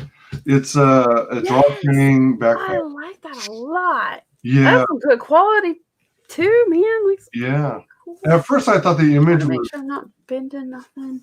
At first, I put things places. I thought the image was in the wrong direction. Okay, and I have some being very practical. I'd actually just ordered a bunch of these on Amazon. I never have enough of these because if I hand one to my son and tell him to clean something, he will somehow lose it. Yeah, Anthony, I'm gonna send you mine. And you know what? I will draw you a picture. Just for you. Oh, cool. Hell yeah. So these are some food colors. I use these especially a lot around holiday times. Oh, yeah. And some toothpicks and stuff, which my little toothpick dispenser is almost empty. I once, when I was in French class, I was going to say, yeah, I'm considering these boxes, these are birthday presents. Oh, it's a little dartboard. I might stick that on the wall right up behind here, and then when I'm on a stream, I can throw darts towards the game and tell everybody else if I made it or not. I always hit. Dark Gift says, I missed that campaign. Cool. Ooh. I can't smell it through it.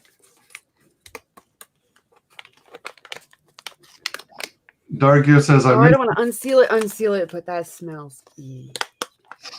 Dark Gift says, I missed that campaign. Looks great. I'm so happy right now. I love how random this is. Yeah, isn't it goofy? Oh, shoot. Heck, yes. Madanui says I'm trying to put these places. Madanui says that pun physically hurt me. Eric says Johnny Phantasm action figure campaign launches tomorrow. Woo! That's true. Yeah, Anthony's future wife. Oh, you had asked, I think, about the Peregrine boob mouse pad, and that was the thing that I was stuck on. Or one of the things I was stuck on was whether or not to add that to the. Heck yeah! Oh, that's gonna be a huge help. To add that to the Peregrine campaign, even though we're already all the way into In Demand, or make it its own campaign. I would add. I was stuck on that. And Squishmallow, Soft Cuddly, and Squeeze Me. Oh, he's a little Frankenstein, and he is squishy. He does feel like a marshmallow in there. Oh, this is so fun.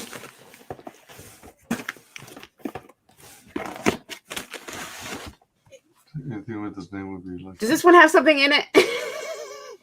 I don't think so. Or no? It shouldn't. It should be open already.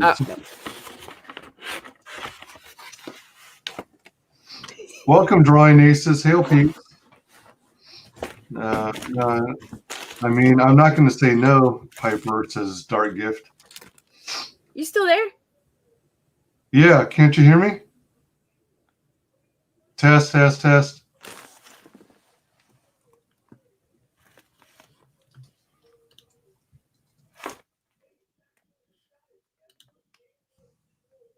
Are you? Nope. Test, test, test. No, I haven't been able to hear you for a bit. Started feeling like I was talking to myself. But I guess the chat can hear us both, but I can't hear you. I can't hear you.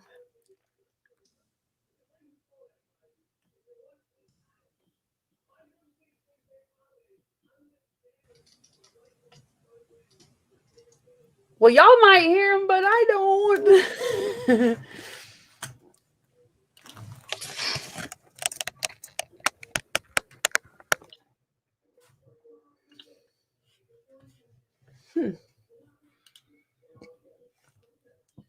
Hey, look who it is, though.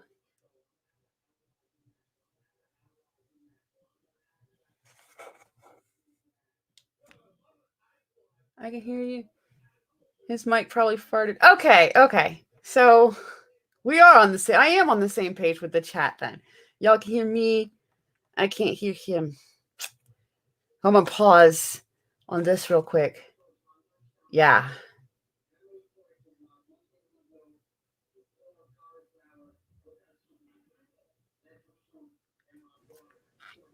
Test, test, test.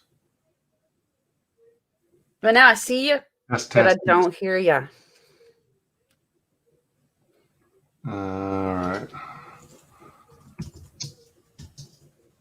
They say you might want to try dropping all the way out and all the way back in. Oh, and Hinge still hears both.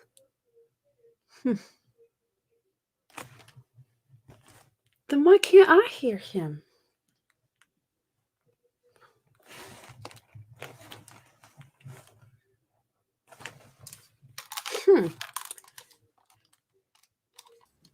Test, test, test.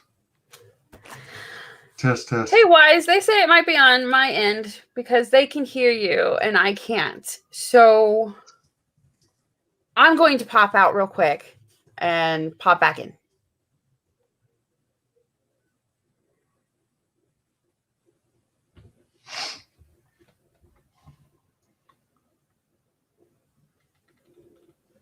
Do, do, do, do, do, do, do, do, do, do, do.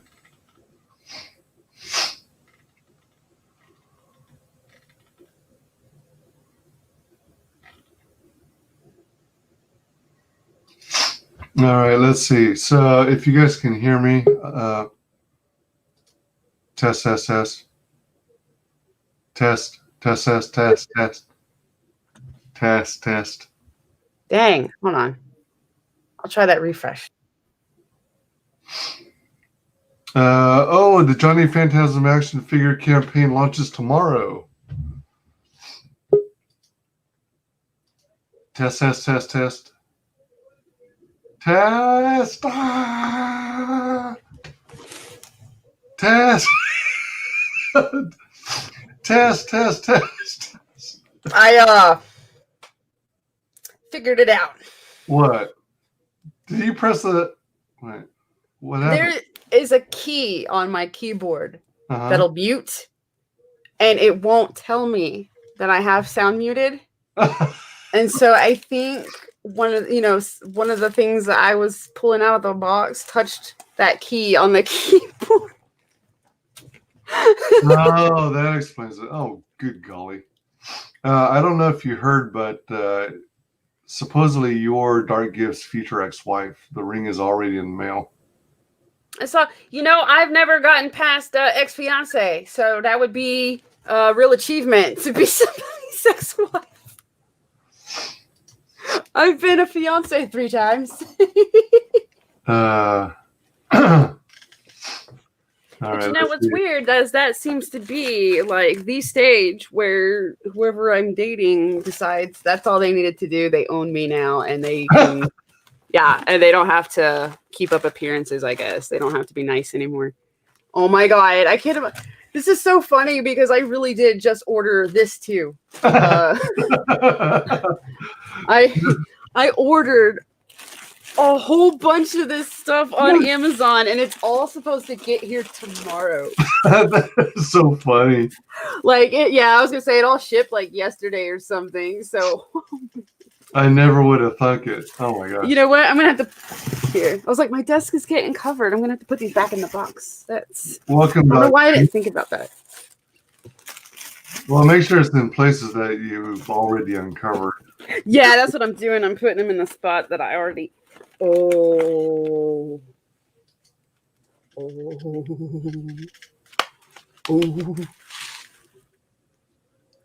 I really need to go somewhere with a nice bathtub that I can legit soak in. Because even when I do use mine, it's so tiny. Like my knees up to my chin, tiny. Oh, that is small. Yeah, it is a very small tub. Look, when I first moved here, the apartment that I had before here only had a stand-up shower. It didn't even have a tub. So when I first moved here, I was like, oh, it's got a tub. The tub looks creepy, but it's got a tub, right? I was so excited. And then I get in it and I'm like, well, it's a tub. But that's how I felt when I was hotel hopping. You know, after I got out of the homeless shelter I was in, it was nice to be able to have a tub. Right? Like, yes, even though mine, so on Piper's end, yeah. I was sitting here like, oh, okay, well then, maybe it's my headphones. No, they say they're working. And finally, it just hit me. Maybe I should try touching my volume button real quick, just in case. No, the tub is tiny because I'm pretty small. So if I'm cramped in a tub, you know that tub is tiny. Ooh, These testes. 1, 2, 3. sinus and cold.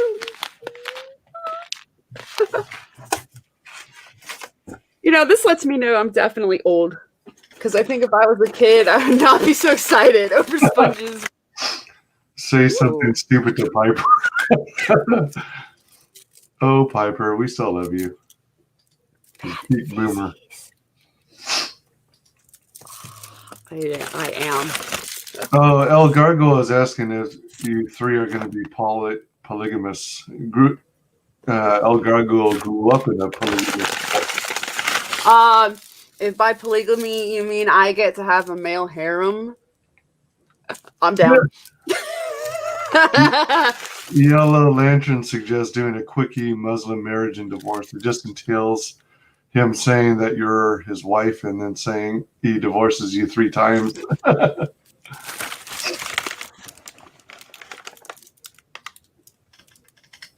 Cool spearmint. Hey, Michael! Is not a giant. Whatever the opposite of a giant is, that is Piper. Hail. Well, I'm also not that tiny, but You, Piper, and Rowlett. Oh.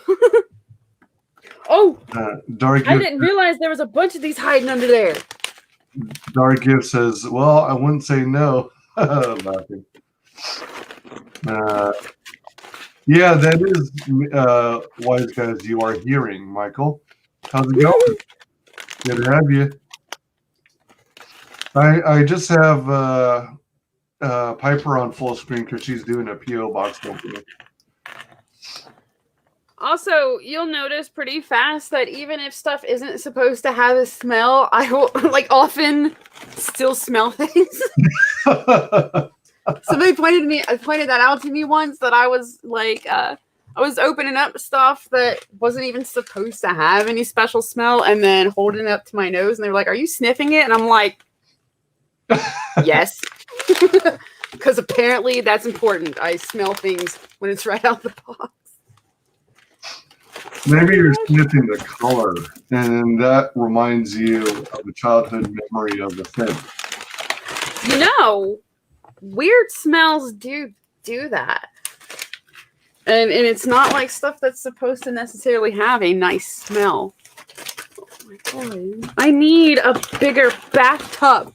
Matt Inouye is wondering who Rowlett is. Oh, yeah, like a roulette. Like As in the game? Yeah, that's what I thought it was.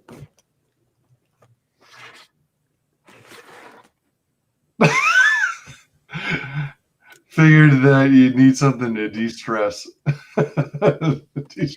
Dude, I have a thinking putty and 2 mutilated stressed ball things.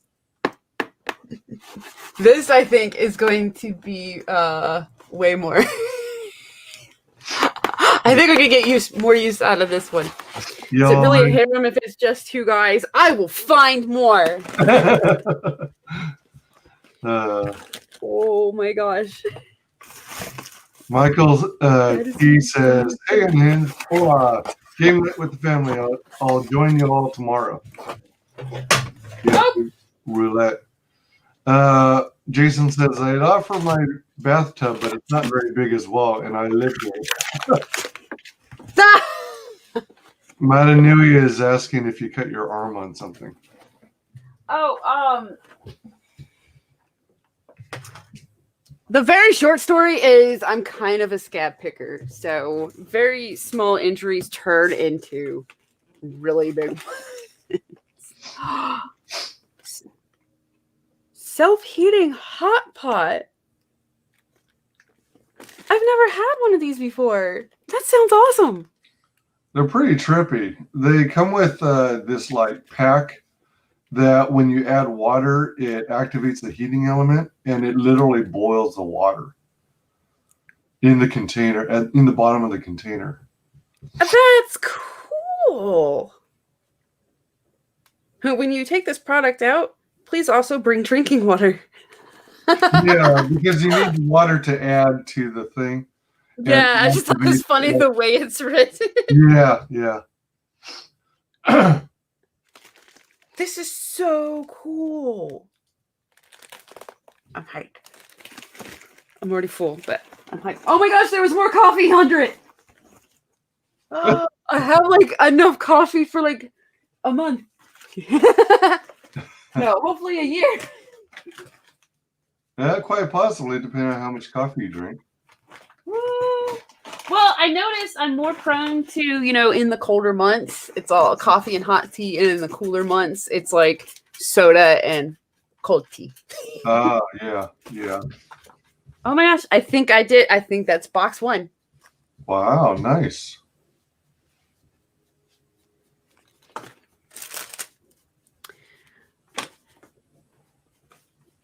And I still think it's funny that tomorrow I'm going to get a box full of these sponges and these scrubbies. I am never going to run out. Oh, this is so awesome. Best birthday ever. That's just too funny. Jason is asking, how do you take your Java? Depends on the mood I'm in, but generally if I'm making it myself, it's pretty dark with a little bit of peppermint cream. Peppermint cream. Are those the little containers, those little tiny cup things, plastic cups of flavoring, or do you like get one of those bottles of syrup? I get one of the bottles of creamer and oh, you mean Anthony's leaving. Bye-bye. Like coffee creamer, you mean? Yeah. Oh, okay. All right. Gotcha. Yeah, they have a peppermint. And what's cool is I didn't notice until I think it was like after last year or the year before. It started staying around year long. Because I used to only get to grab it, Christmas season, peppermint season. Yeah. And then it started sticking around year long, so I can have peppermint in it all the time. And black, I mean, sure, but I like adding that peppermint flavor to it. Dark Gift says, I gotta go, guys. Had fun. Piper will figure out the book and the tub later. Wise, have a good one. Hail the chat. Sign up for Honey Alice. Yeah. Jason says, sorry, the answer we were looking for was black. Black. Like I'm a girl. Let me do girl stuff. the way you like your men. Oh. Later, Dark Gift. Take it easy, man. I'm going to attempt to put this on my lap. Oh my gosh, it's kind of. Should I maybe keep it on the floor? Keep it on the floor until you've removed some of them, so it Okay. takes out some of the weight. Oh wow. Okay. Yeah, I'll keep it on the floor and I'll just show the stuff I'm pulling out like some marshmallows for my hot chocolate. Jason says, well, I do think for Hexel and Tom. Take it easy, Eric. He says, oh.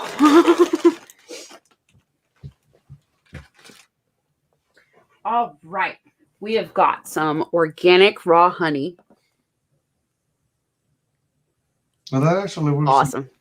Actually works out pretty well, timing wise, with the colder weather, and if you get sick, honey's real helpful. I was going to say I use honey for a lot of stuff, and that is also honey is how I sweeten my tea, and I don't have any honey right now. Oh, jeez. So that works out perfect. Wow, this is so weird, the timing of it all. Yeah, How this did is that so happen? cool. How did Got that some steak sauce, and so we're getting into some seasonings. But yeah, that is actually perfect because that was stuff I just ordered, and I'm not going to say no to having a stockpile of that. And this is some stuff that I freaking was going to need to get and hadn't yet. Blackberry cobbler filling. I love blackberries. I love any kind of cobbler, but I love blackberries. Oh, me too. Ooh. A lot of stuff is good for pie making.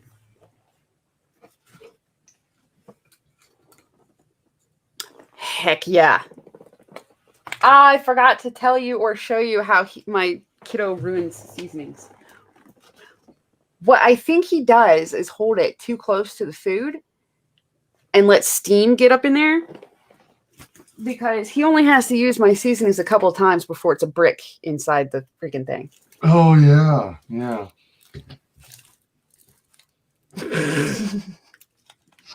I know, I love garlic, and I love the smell of garlic. The blacker the berry, the sweeter the juice. Matt Inouye says, wait, what's going on? I love Mona. Where have you been, Matt Inouye? We're doing an unboxing. Well, Piper's doing an unboxing. Garlic salt. I'm sniffing things whether or not it's actually going to have a seed.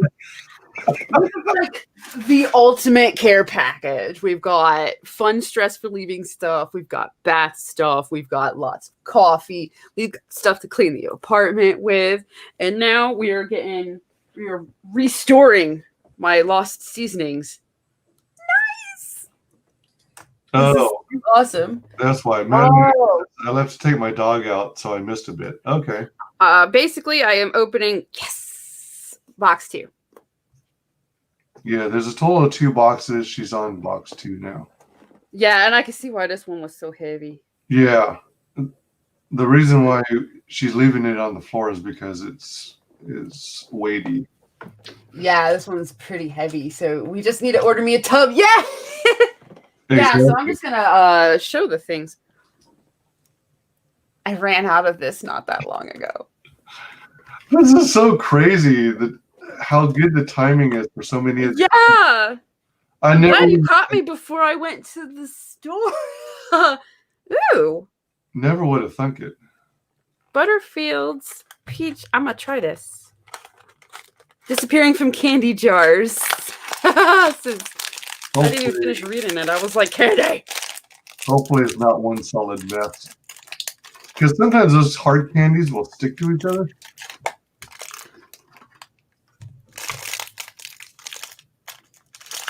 Uh-oh. What, we gonna have her paint another Pepe?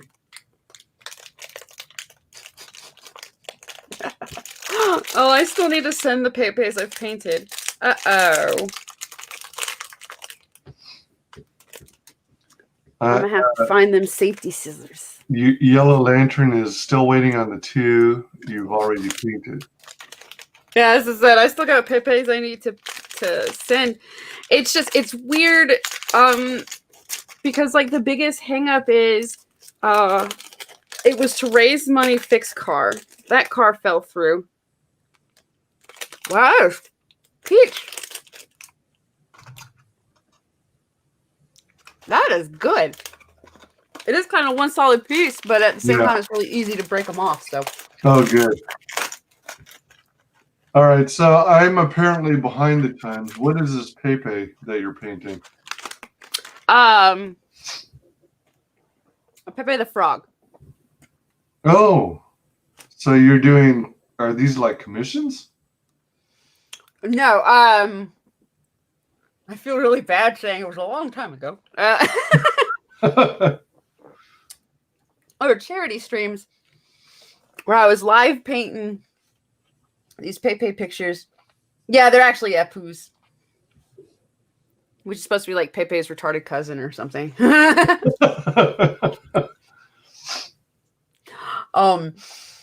And I was painting them for people to auction off during the stream to whoever's watching the stream.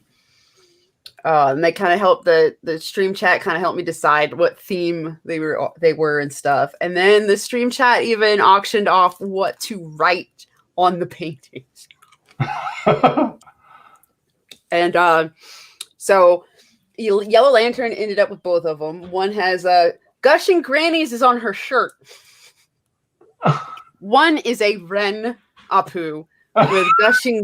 And the person that won the picking the bottom text picked Gushing Grannies. Now, when you say Apu, are you talking about the Simpsons character who works in the Cookie Mart? No. Oh, okay. Just think of Pepe the Frog, but squished. Yeah. Okay. So let me see here. I love Jolly Ranchers. Oh, nice. Oh, yeah. And I got a bunch of them now. Let's see here. Mananui says, my memory is a mixture of really bad and sometimes better than I want it to be. Yellow Lantern says, take your time, Piper. I'm in no rush.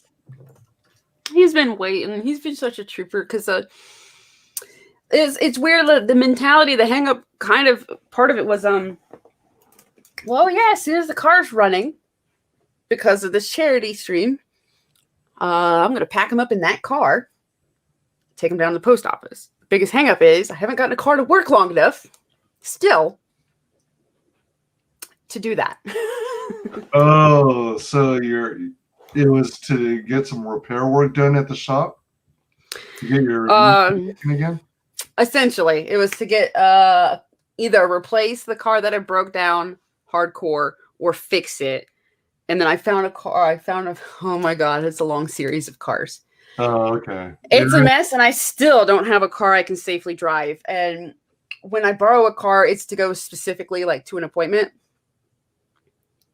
So I still don't have time to even borrowing a car, run to the post office. I have to go straight to an appointment and back and give the car back. So honey and pineapple mustard. I have never heard of one with the pineapple in it, but I like Hickory Farms. Cool. So this sounds tasty. So does that mean you rely on Uber and Lyft a lot? I can't afford Uber and Lyft, and I actually don't strangers very well. Oh, okay, gotcha. Yeah, so I actually do borrow vehicles. Cayenne pepper. Madanui says, I'm not joking. I remember tons of shit I would rather forget. Damn. Honey barbecue. Sweet baby Ray's. This is so exciting. I need to show this stream to my son and be like, look, this is what me old people get excited for. Whoa, I need to hide this from him, I think, because I don't want him to turn this into a brick. Jeez.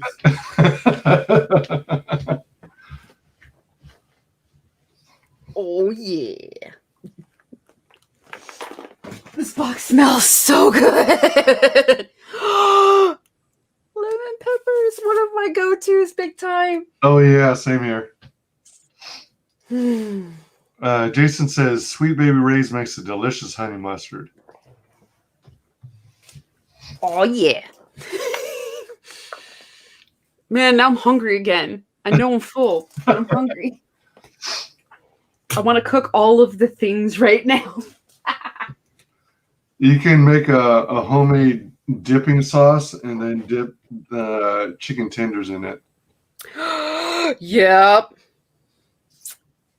It's still got a face on it. Yeah. I should hold on to this. Yeah. Forever. It's going to be worth a fortune one day. Right? You know what's sad? Oh, shoot. Crap. I just realized I sent you something you're not going to have any use for. Dang it. Uh-oh. I will find a way. It'll happen. But you know, a sad story that reminds me of is a friend of mine was down on his luck. He was like flat out homeless. And I let him couch surf here. And he was a really cool house guest. Like, he just kind of took over tons of the housework to like make up for, staying rent free and all that good stuff. Mm-hmm. Man, was that awesome. Like, but I had a waffle maker, and I don't know why I never put another one on my Amazon wish list. I love waffles more than pancakes. Because waffles like hold the syrup on it. Yeah. Pancakes just absorb it, and then it feels like there's no syrup. That's why I add extra syrup to it. True. But that's why I like waffles more. And I had a waffle maker and had made everybody waffles before work one morning. And I came back and he had done the dishes. And he had washed the waffle maker in the sink. Oh, ouch. Like, yeah, it was dead. Yeah, you're supposed to be suspended in water at all.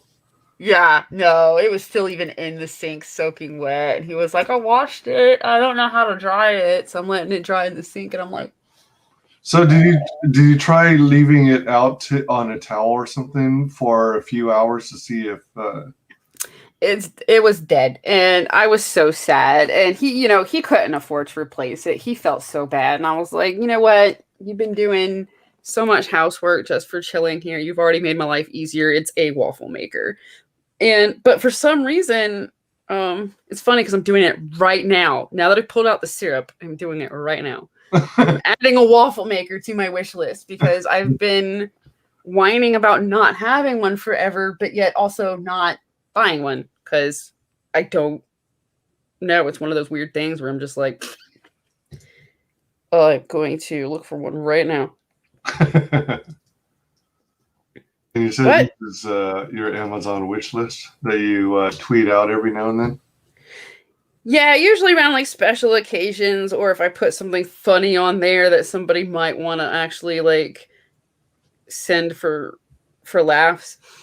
So usually it's around holiday, like my birthday and Christmas. I will tweet out the wish list, and there's so many freaking waffle makers. I have no idea what I'm doing now. I'm like, I don't know what to try. Which one? Right? I'm like, man, waffle maker technology sure has changed. Like, when yeah, really.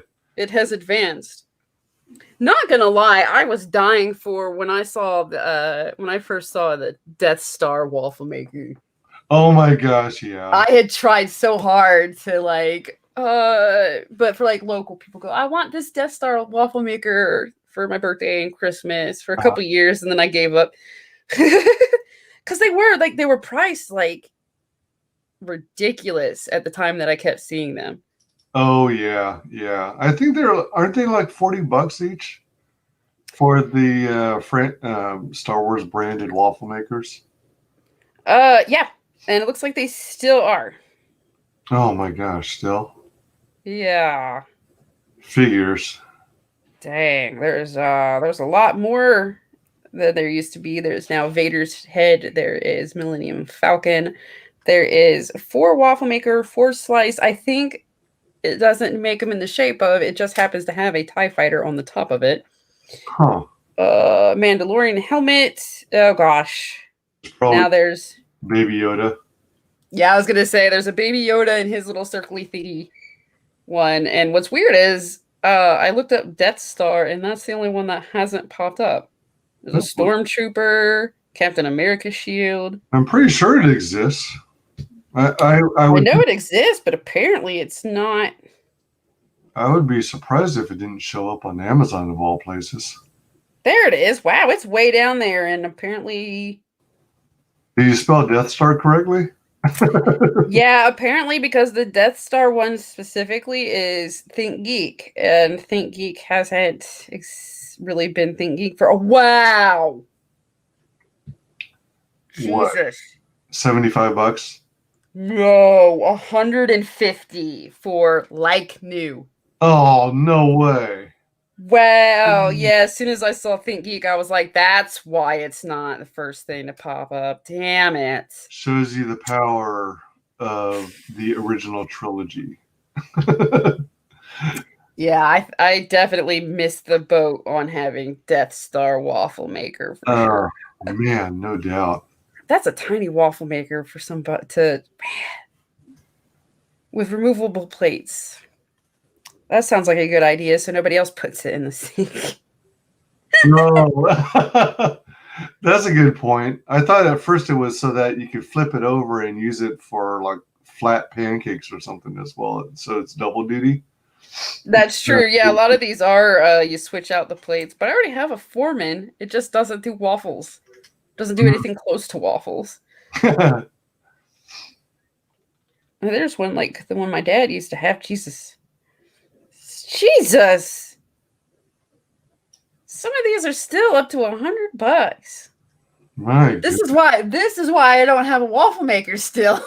The one that got ruined was a gift. I didn't even buy that one. It was a present. What happened to affordable ones? What happened to like just a freaking waffle maker? A lot of these are saying that they're Belgian waffle makers, and that's why they are. If I'm not mistaken, correct me if I'm wrong, but aren't Belgian waffles like supposed to be have deeper wells than our American waffles? Yeah, they have deeper wells, and then the surrounding is fluffy or fluffier technically because of it. But I don't even need that. Hold on, here we go. Best basic Cuisinart. Let me make sure it's actually a waffle maker. Okay, classic waffle maker. That's a reasonable price. I'm gonna put that on my wish list. How much were they asking? At least it's the most reasonable compared to everything else that is on here. 24. Oh, jeez. Yeah. Apparently it's on sale from 55. Dang. You know what? Who's jacking up? Like, who is buying all these waffle makers that's making the waffle maker demand go that crazy? Well, you know what? It might be early Black Friday sales because we're almost at Black Friday. Yeah. Yeah, plus it's advertising that you can get it if you buy it right now, then you can get it by Friday. And I'm like, yeah, that's my birthday. Can you make it go down a little bit more? Like, a little more. Oh my gosh, is this It is a pile of chocolate. I also need to hide this from the child. Oh, and there's more spices under it. Yeah, we got some crushed red pepper. Yeah, I love crushed red pepper. Yellow Lantern says, just get a cheap waffle maker at Walmart. God, $10. You would think. There was one time I was there with a gift card I had gotten for Christmas. and was like, I'm gonna get a waffle maker with this gift card, and I couldn't afford a waffle maker with that gift card, but I still got some other kitchen stuff. Welcome, Daniel. Hail, WyzGyz and Piper. Hiya. No, it's milk chocolate, but You can make that's s'mores. fine. You can make Yep. s'mores with those mini marshmallows. I was about to say I got these marshmallows, and then You just need graham crackers. heck yes. Now I have everything but the waffle maker.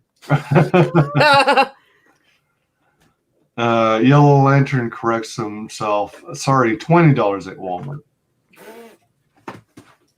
I mean, maybe now. I know at the time I could not.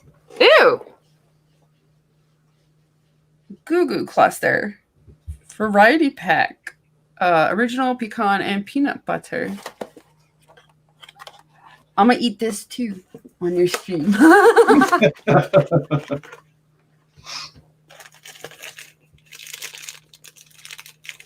Yeah, I love caramel. That's why I like candy bars like Snickers and stuff. And I like turtles. Yeah.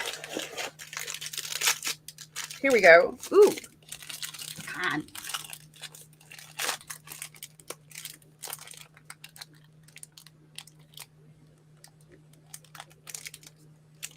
Yeah, it reminds me of a turtle. Kinda, yeah. It's like a turtle, but with a more cookie texture. Mm-hmm. Indeed. Oh.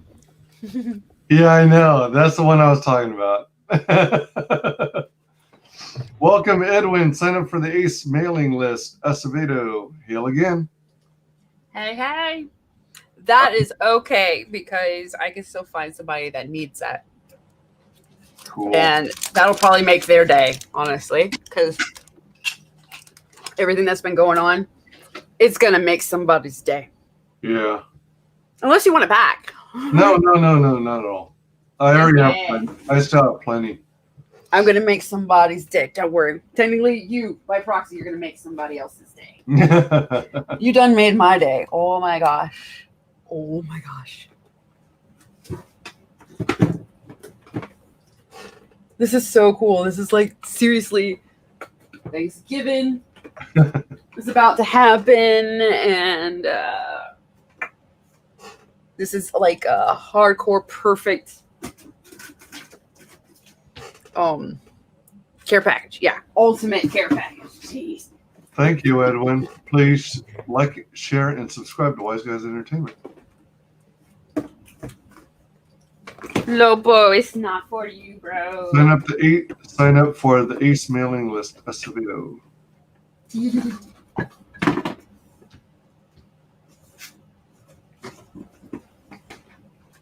And I'm sitting here like, how did you pack this?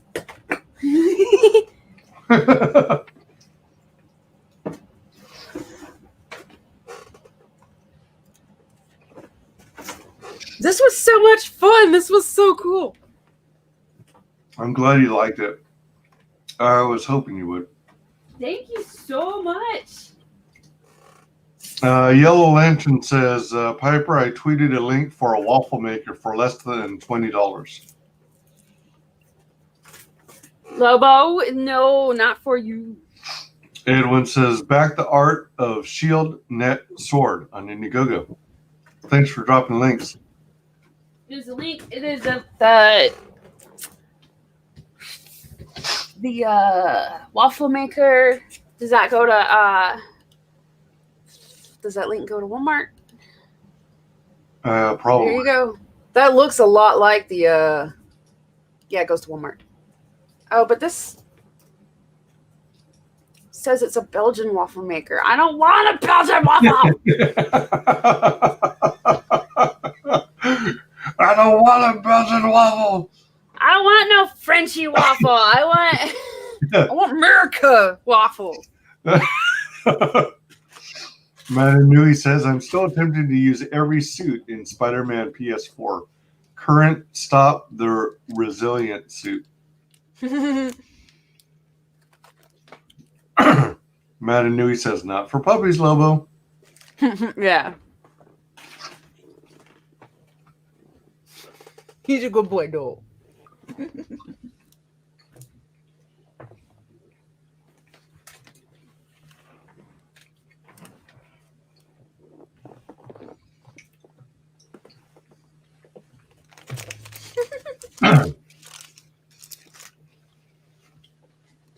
Oh man, my whole week is set.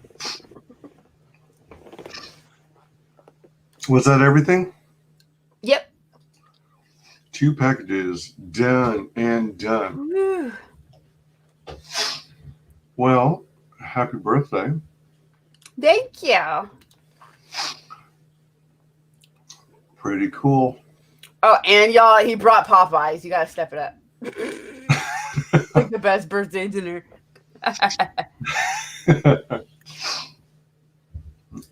Yeah, you can fashion some fancy dipping sauce and then dip the rest of the chicken tenders in it. Oh yeah, I can make my own sauce. I actually even have this nice little dressing glass thingy for making your own sauces and dressings that I haven't used in forever, and now I can use it. I got something I can put in it. Oh yeah, absolutely.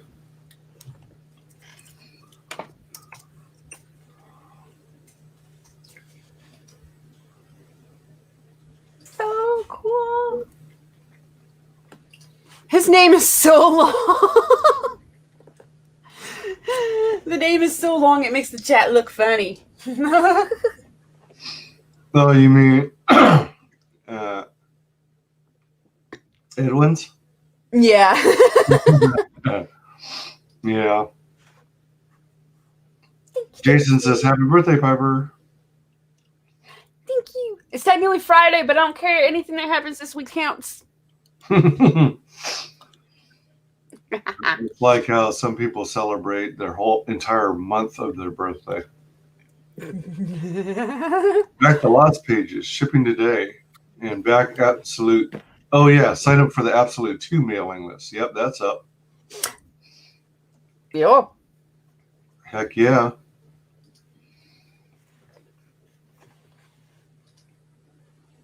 Back Grave Robbers on Indiegogo. There, send a new link with a non-Belgian waffle maker.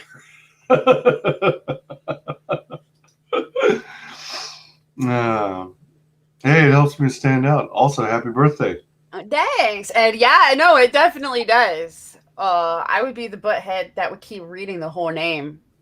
I usually do too. Every time. Oh, okay. I was gonna say every time there's a chat that I read, I would read the whole name because it sounds funny. Like Unhinged saying, "Thanks, Edwin. Sign up for the Ace mailing list, Acevedo."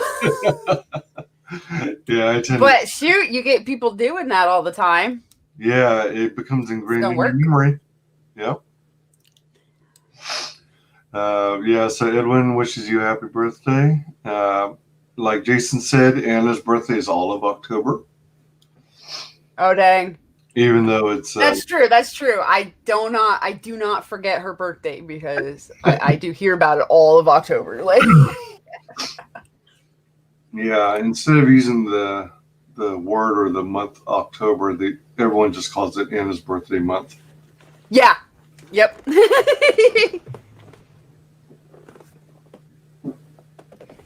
Maybe one day I will hit Anna status, where November can be Pipervember or something. And then November, baby. And in a tiny little subsection, I'll have my birthday in there. I was gonna say there's I know so many November birthdays. I've met like a bazillion more, just through ComicsGate. Like happy birthday to everybody that has November birthdays, because I know so many now that have November birthdays that I cannot remember anybody's day because it's pretty much every day is somebody. Right. Hexellen wishes you a happy birthday. Thank you. Sign up for the Ace mailing list. Everyone here can't stop talking about it. That's how you do it. Jason says you are Anna status in our hearts and more. Aww. That actually feels really good. Like, that's actually kind of a big deal. Oh, yeah.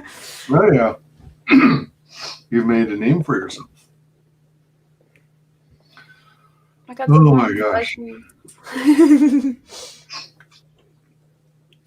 So glad you finally opened those boxes. They were teasing me, especially when the stream started, and I was looking at them, and I was like, them some heavy boxes.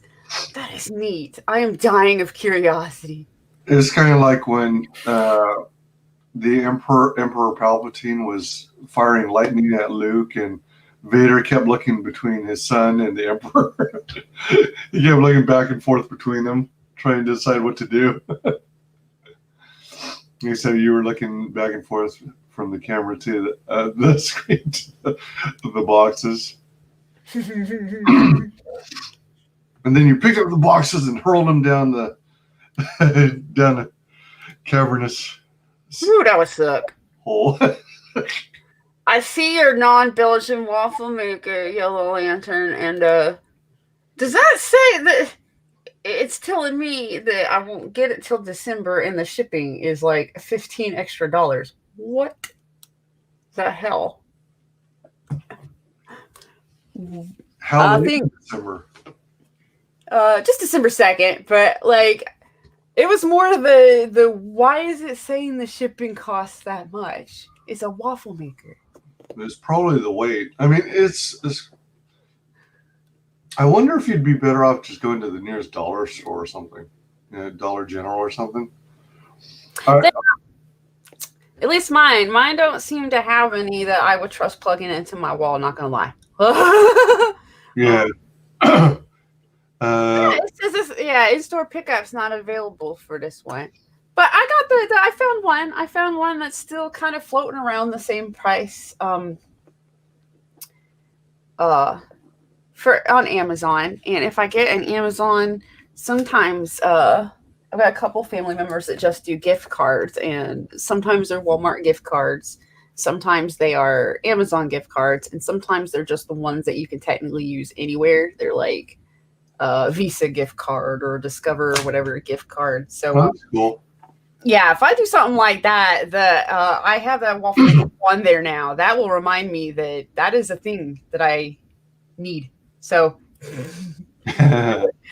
I need, at least to an extent, because I do love me some waffles, and I has not done them in forever.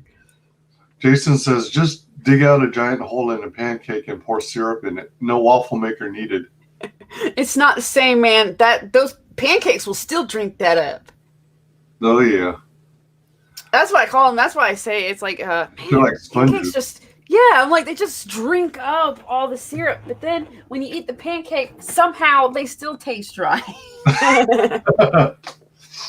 Yeah, it's like syrup to pancake ratio is at least 2 to 1. Yeah. Whereas a waffle, you don't need that much for a waffle. You don't need that much syrup at all for a waffle to taste awesome. Yeah. Because it's crazy because it's the same syrup and it's technically the same batter, but for some reason. Yeah, because you got a crispy outside on a waffle, whereas with the pancake, it's still porous. Yeah. It absorbs like a sponge. Then there's the added benefit that I'm less likely to screw up a waffle than I am to screw up pancakes. So there's that perk too. There was this one time, I don't know if you ever saw the tweet I sent out, but I had a hankering for pancakes. So I pulled out my box of pancake mix and I was checking out the recipe, and on a whim I said, "Oh, I'll just make the whole box."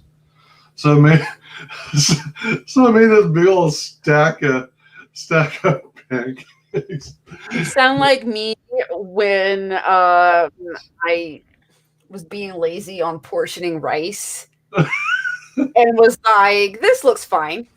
And I was like, there's so much leftover rice. I don't think I'm going to be able to eat it before it gets hard. Like, I'm storing tons of containers of rice. constantly like rice was the side for every meal, even breakfast for a while. Like, yeah, for sure. Yeah, I have done that with pancakes too, though. I have done the especially when it looks like, it looks, I buried it already, but it looks like, one of them boxes and it doesn't look like much. Yeah, exactly. In powder form, like. Exactly. And then it must have taken me easily 3 or 4 days to go through them all and eat them all. Bring back our true superheroes, Peregrine, Wings of the Falcon. Yellow Lantern says, I never have to worry about wanting pancakes or waffles. I work at IHOP, but they only have Belgian waffles. I love IHOP, man. IHOP thinks they're too fancy for American waffles. I see. I don't not like Belgian waffles. It's just you don't find regular waffles like when you go to IHOP or anywhere else really that does waffles. That's usually the style. So that's enough. Like that's part of why I wanted a regular American American style waffle maker. Is those were what I had when I was a kid. My dad had this big old scary looking waffle maker, made these giant squared waffles where like each section was like about the equivalent size of an Eggo waffle by itself. Yeah, exactly. And man, when I was a kid, I would go through multiple of those big old waffles, and I would have like 3 of those giant waffles done before my dad was finished with his first one. Like, dang. Yeah, it legit was like I could eat it in 4 bites. I could pick up an entire section, and I would with my fork and eat it, and it was just they were this big. Yeah, those are good ones. Yeah. I've done the Eggos, but and what's weird is Eggos are good in their own way. Yeah, they are. Like I think they're tasty, but they're also not normal waffles. So it's like normal waffles and Eggos are both tasty. I especially like blueberry Eggo waffles. Because, I mean, it saves you from having to open up a can. Yeah. It's like the lazy way of whipping out waffles. You just throw them in the toaster.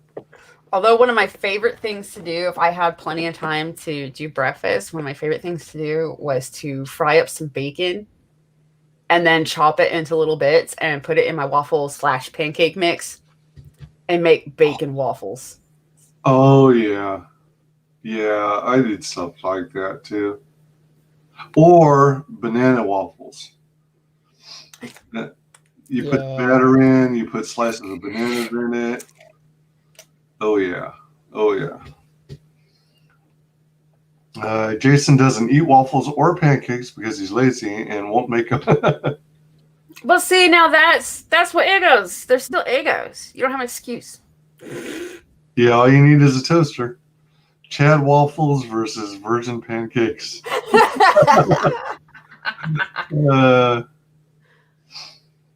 Chocolate chip or blueberry waffles, nothing else matters. Yeah. Okay. I lied about my greatest creation because Michael just reminded me the one time I was trying to make chocolate chip waffles, and the fiance at the time was bitching about bacon. And I was like, if you don't shut up, I'm going to put bacon in the chocolate chip waffles. And he was like, that sounds good. Do it. So I did. And it was good too. Well, yeah. Yeah, it's just one step up from bacon waffles to chocolate chip bacon waffles was pretty epic. I'm not going to lie. Oh, both of them. Okay. Yeah. New comic book normie, welcome. Hail the chat, loving the waffle talk. Joe Frago eats cats.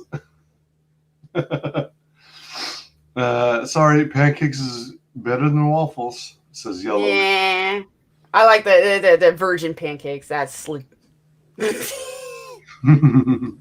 I still eat pancakes too, but if I had to pick, kind of like cake versus pie, both are probably tasty, but I'm going pie. So in the pancake versus waffles, I'm going waffles. Yeah, my mood changes between waffles and pancakes. Sometimes I'm in the mood for one, and sometimes I'm in the mood for the other. Joe Frago says cat tacos is better than waffles. Aloha, Joe Frago, a new comic book normie. Pie. Speaking of pie, I actually have a couple pies. Maybe I should have brought one over to you. Ooh, I was going to say that is one of my favorite pies, and cookies are my two favorite Oh things. yeah, I forgot about that. I'll have to make note of that. Pies and cookies. Yeah, I have. I got what is it called? Apple streusel pie, Ooh. and I got chocolate pecan. Ooh. Yeah. Honestly, I think you can name any pie, and I would still be sitting there. Ooh, I love pie. Ethan gets all the crap for liking pie, but I am like so into pie. But that's usually my birthday cake. Like, even as a kid, my birthday cake was either a big old cookie cake or it was just a freaking pie. See, I never quite understood the whole appeal of the cookie cake. I mean, it's like a one and done kind of thing, like nothing to write home about. Well, yeah, but it for me, like, I legit do not like, the only cake I like is cheesecake, and that's because it's a pie. It's not cake. It's a pie. So that's why that's the only cake I like is cheesecake. I got sick at a birthday party once, right after eating a piece of birthday cake, and I got food poisoning at that party. So I have never liked cake since. Okay. It is all pie or cookies. They must or ice cream cake. I've had that a couple times, but birthday being in November, you usually don't go after the ice cream cake. I love ice cream cake. I do, but I like it in summer. I like it at other people's birthdays. Oh, gotcha. I wonder if maybe the cake that you ate that you got food poisoning at was not fully cooked. We don't know. What's really weird is none of the other kids got sick, but I was so sick that they brought me to the doctor and they were like, yeah, that's food poisoning. Nobody knows how because none of the other kids got sick. Do you think it might have been the meal that you guys had before the cake? Yeah, you know what? It could very well. There's plenty of things it could have been. I just remember that when it hit was towards the end of the birthday party. And so everything that came back at the birthday party, which I just remember the cake, somehow I managed to be completely turned off of cake, even from being like, I was 4, and from 4 or 5. And from 4 or 5 on, I have not liked cake. Oh my gosh. What are your thoughts on waffle crusted pie? That sounds amazing, and I need to make that. That sounds like a great idea, actually. Yeah, I want to try to figure out how to make that, and I need that waffle maker. Piper is cake. Cake is best. I make you throw it. Look at that. Piper. Right, it's right in the name. It just makes sense. Amanda knew he likes ice cream cake. Right on. I like. See, the main thing I like about ice cream cake is it looks like a cake, but it is technically ice cream pie. So it is ice cream on a crust. Yeah. I don't know if you saw one of my other streams. It might have been my 215 subscriber celebration. Okay, I was around. I think that one was a pretty long one, wasn't it? I think so, and I think it was the one where I ate a couple. Well, actually, I bought 2 cream pies, and it was like caramel drizzle chocolate cream pie. I don't think I was there for that part. I know I was hanging for a while, and then I think I had to go to sleep or leave. I just remember I was there for a while. I don't think I was there the entire time. I think I came in late and left, and so somehow I managed to miss the pie part. I think that was cream, if I remember. But it's like I bought 2 pies thinking I'd easily blow through them both in one stream. And I would have, and then got sick later, and then come back like, guess what I just did, y'all? it turned out to be more filling than I anticipated. All that whipped cream and the cream pie itself and the crust.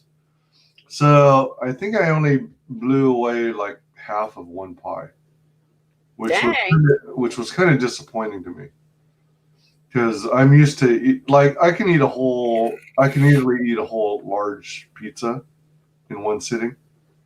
I used to be able to when I was younger.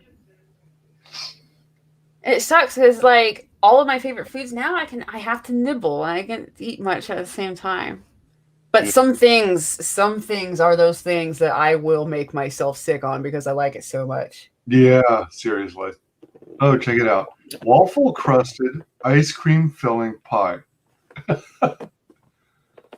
All right. I have ideas. Pie baking stream. Pie baking stream is coming up next. I was gonna say I think I want to do a stream where I try that hot pot. Oh yeah. The making it part. It's so cool to me. You should. I don't know if you saw, but a segment on my channel is what did I call it now? It used to be is grubbing on the one. It's based off of do you ever watch the Cosby Show? Way back. I caught it sometimes. There was an episode where they got to meet Stevie Wonder, and they hung out at his studio or whatever, and Stevie Wonder used his keyboard and recorded little snippets of their voices. And one of the things that Theo said was jamming on the one. And then Stevie Wonder played it back and it said jamming on the one, jamming on the one. So I called this segment grubbing on the one. So it's where I try all these assorted foods, many of which are like Asian in nature, that you get from the like Ranch 99 stores and things like that. So I have to make more videos about that. Ever since I went and started doing heavy streaming and comic book promotion, I haven't been really making many videos. And I need to get back to making videos. But yeah, I did a hot pot one, in fact. Oh, cool. And, did you make the hot pot, or is it one of those kind of? It was one of those kind of. Yeah, like the one I sent you. Nice. Yeah. So yeah, I would love for you to make a video of you making it and see what you thought about it. And then there's this other thing I made. I think I did like 2 of them. There are these little kits that you can get where you make miniature food items. Oh. You know those? Have you ever watched those YouTube videos where you have all the fixings? It's an Asian product, and then you've got all the little powdered ingredients in all these little tiny pouches, and then you have these tiny containers, and then you break them off, and they form your little bowls and tiny stirring utensils, and then you can make things like tiny little donuts and things like that. Well, that is so cool. I've seen some where I've seen a couple of videos where there was like but it was all like gummies, but they were making like tiny gummy sushis and tiny gummy other stuff, but it was more like they still had tiny tools. Yes, they were more and they would but it didn't go beyond pretty much just like stacking things on each other to make it look like the food, and it was a candy. That still looks so fun, though. Yeah. Check out the videos on my channel, Grubbin on the One. Do a search for GRUBBIN, and you'll see the few videos I did on that. So it's like they're like powdery pouches. You have handy with you some water, and then you add the water, and then you stir it with the little included stirrer, and then it forms into like a dough, a raw edible dough, and then you form that into. It's got molds for donuts, donut rings, and then there's a couple little pouches for like sprinkles, things like that. So you decorate them. There's this other kit that I've never tried, but I've seen it done on YouTube videos where you build a little soda dispenser, and you've got like seltzer water or something. Yeah. And then you've got flavors for the soda, like grape, strawberry, whatever. And then, it's all yeah, it's all tiny size too. yeah. Oh, that's cool. And then there's this other one where I guess maybe it was a collaboration with McDonald's, but you had a McDonald's kit where you can make a burger, fries, and you even can make the paper packaging with the McDonald's logo on it, and everything's so tiny. Oh my god, that is so cute. Yeah, it's crazy. It's so funny. It's great fun. It's kind of like watching ASMR videos.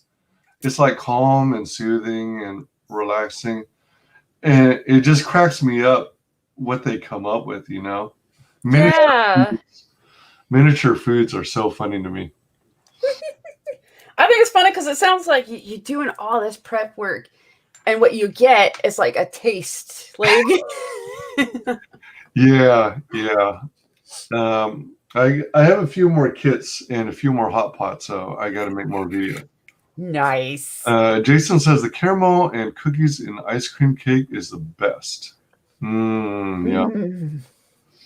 Matanui says, last I checked, she's not edible, so she's not a cake. Cannibalism does this. They might be referring to pie per. Well, no, because Michael did say that I was cake. That's why I said I Oh, need to fill up. Okay. Do not respond to that with a dirty joke. My brain went to cannibalism. You have to know how. A dirty joke. Oh dear. Yeah. I do what I want. I remember that episode, like watching draw streams. Yeah. Oh, you know what? Just for the hell of it, let me pull up.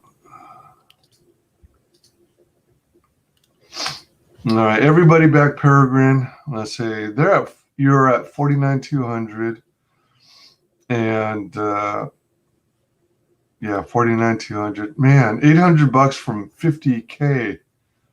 Right. That's pretty exciting.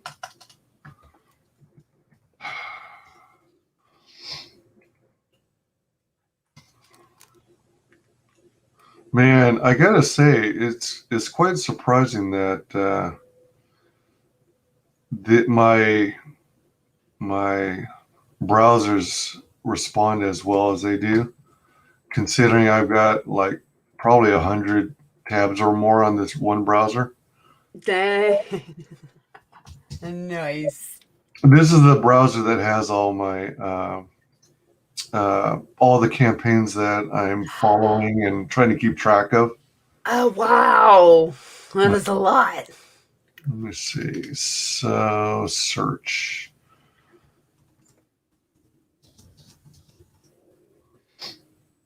Okay, so I tasted every burger. Poppin' Cookin' is the donut one. So that is so cute. DIY donuts. Oh, and then in one stream I made homemade potato salad. Here's it's called High Brand Spicy Sausage Self-Heating Hot Pot, Sichuan style. Yeah. So, neat. Yeah. Okay. So check it out if you feel like it. Awesome. And then let's see, where do we go here?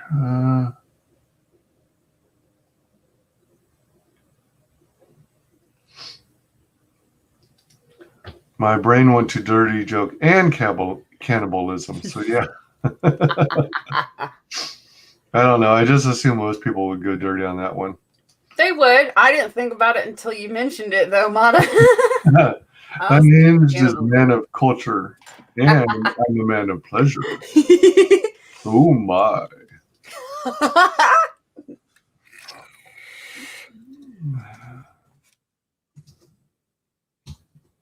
Piper's YouTube channel.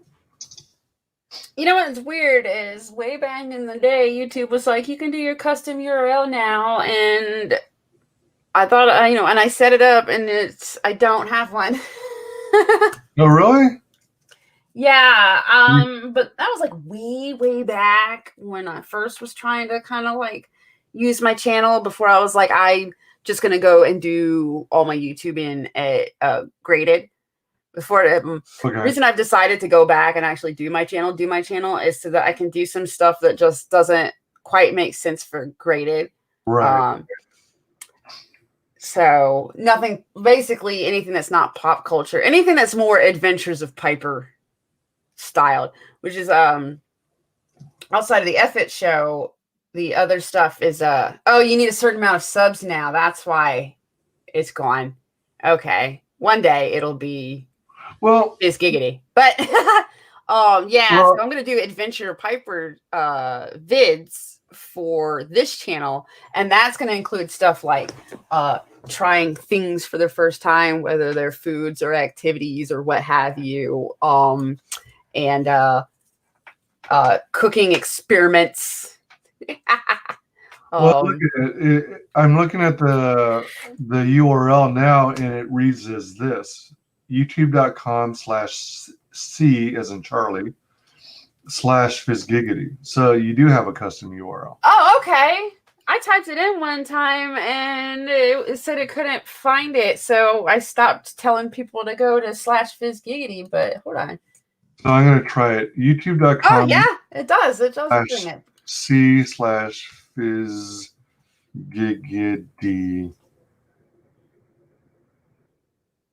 Hey, it works again.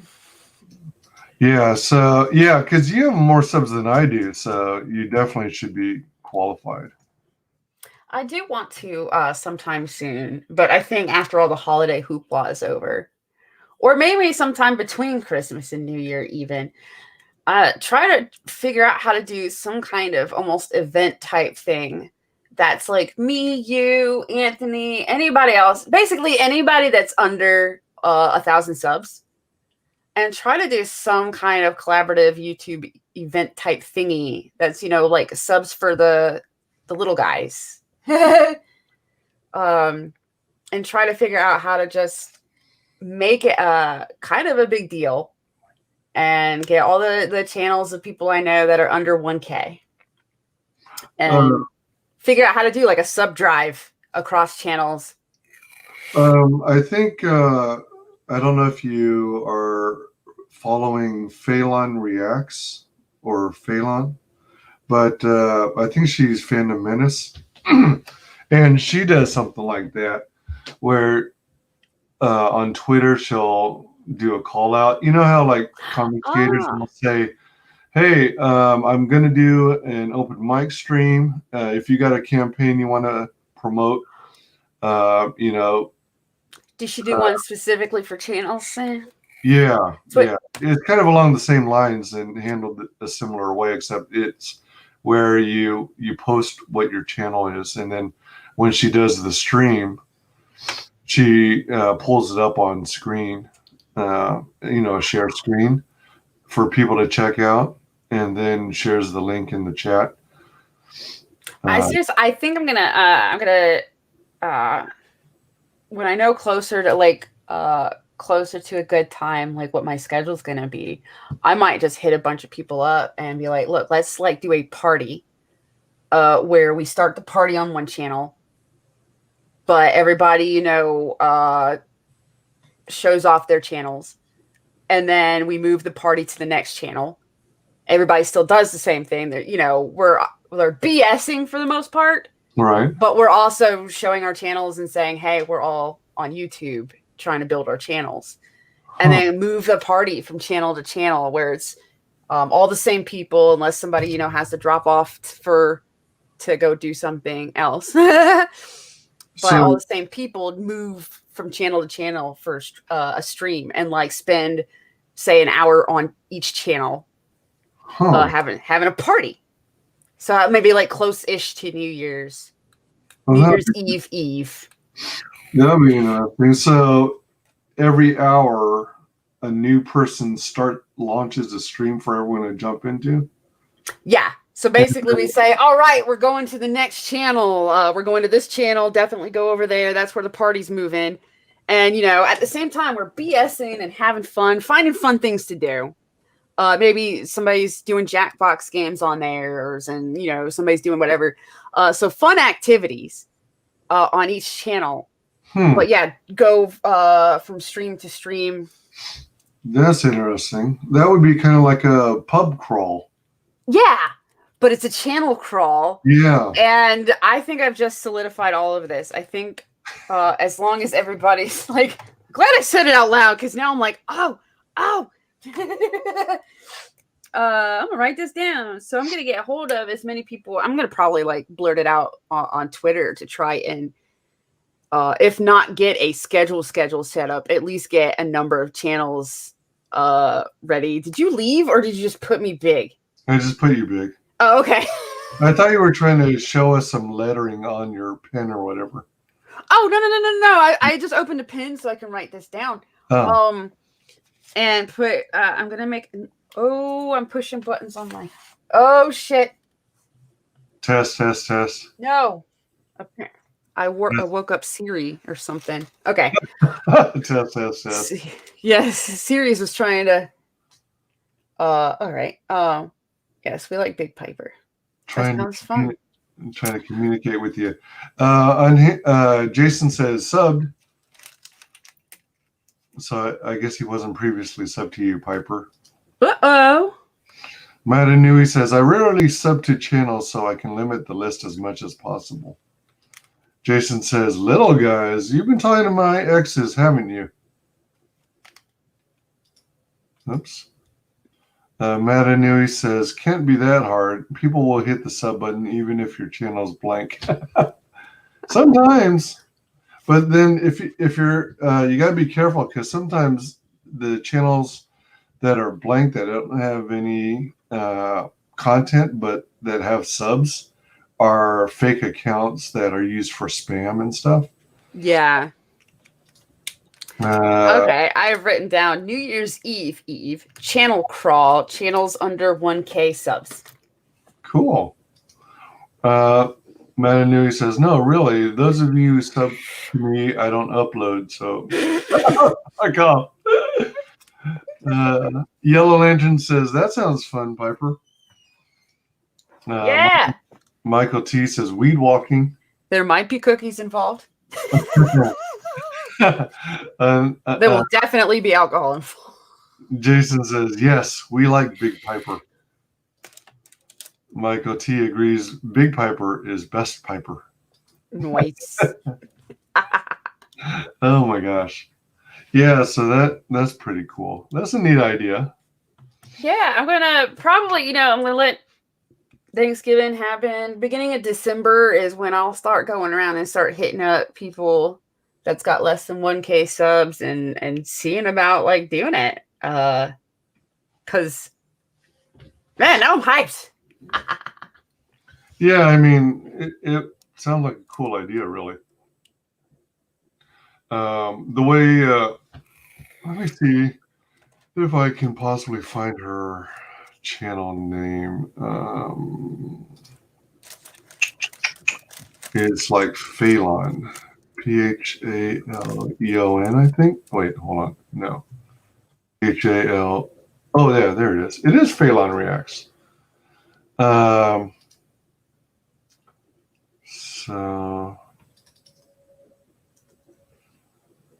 yeah, for anyone interested, she helps promote channels.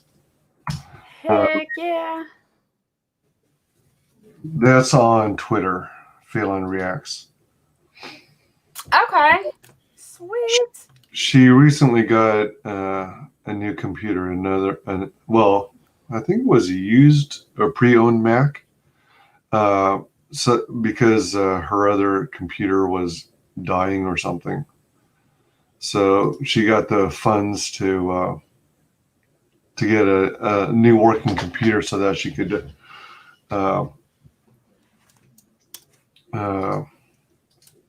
go back, do streams again. She was kind of on temporary hiatus during that time. Okay, there we go. Yeah, for anyone interested. Michael T says, by New Year's, I might be brave enough to have an announcement. Ooh. Hey. Are you expecting a baby, maybe? New addition to the family. Jason says, I have as many followers as Mananui, and I do post content. Lol. Jason's sad. You're building yours up. You're moving on up, as they say, to the sky, to a deluxe apartment in the sky. Yeah.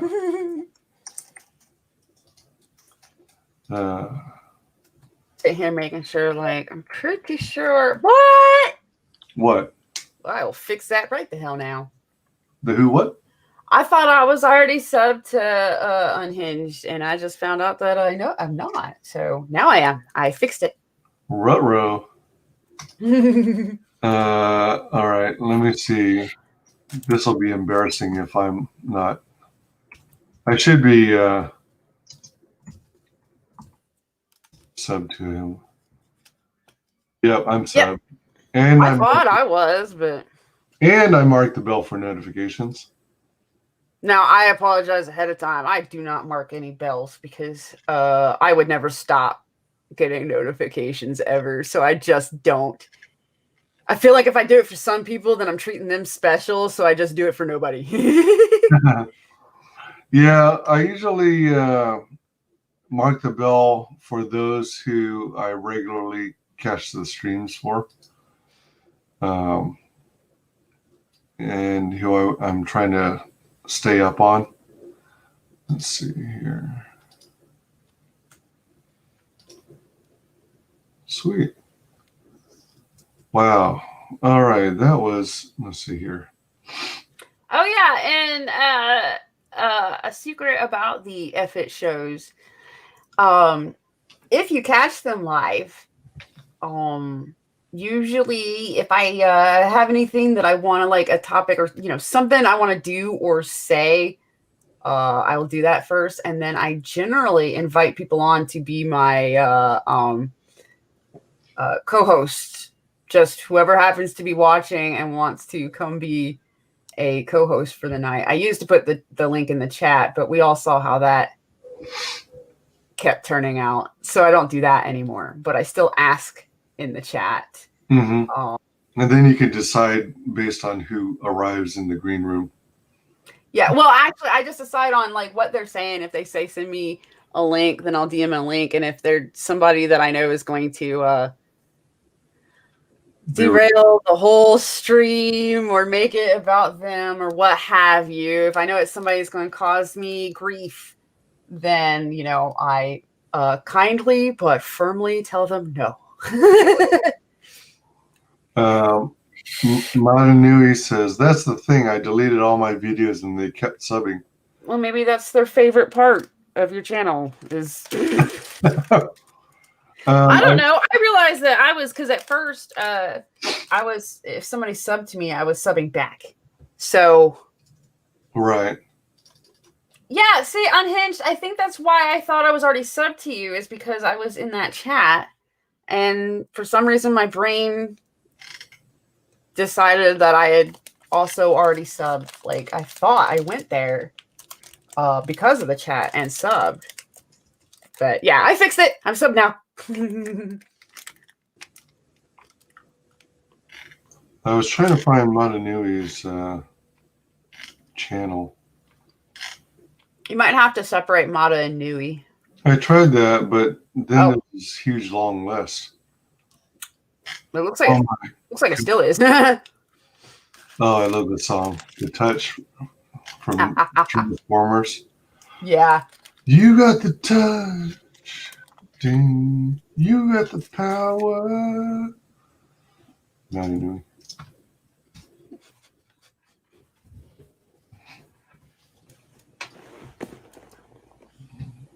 Full term movie show. Okay. Well, anywho, I was just curious.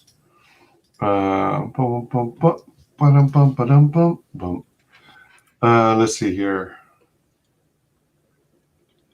I have a I have so much important stuff now written on various napkins that I hope I don't sneeze. Oh man, maybe you need sticky notes. Oh, I do. I ran out of them, and I ran out of them, and it doesn't occur to me to get more. Well, you know what? Did you say you use a Mac? Mm-hmm. You can always get the app. It's built into OS 10 now, Stickies. Oh, I have notes. Maybe I should just get Stickies, because notes I still have to remember to go and look at them. Well, they're not in my face. I use TextEdit for a bunch of stuff, believe it or not. But then I also use, I used to use Stickies, but I'm kind of over it. I used to use Stickies all the time. See, I need something that stays in my face or like hits me over the head with whatever it is I'm trying to remember. Well, yeah, that's why I leave the application on all the time. So it's always open in the background. So when I always have regular notes open in the background, but the stuff I put there is stuff that I'm going back to all the time. Yeah. Different that I know to look there, but if it's something I'm trying to remember, like the stuff I jotted down, that's stuff that I do need to be like on display so I don't forget it, or I won't think to look for it. Oh, okay. Yeah. Whereas what I have in notes is like stuff like notes on how to do this and that on my webpage, and notes on a story I want to write sometime. Yeah.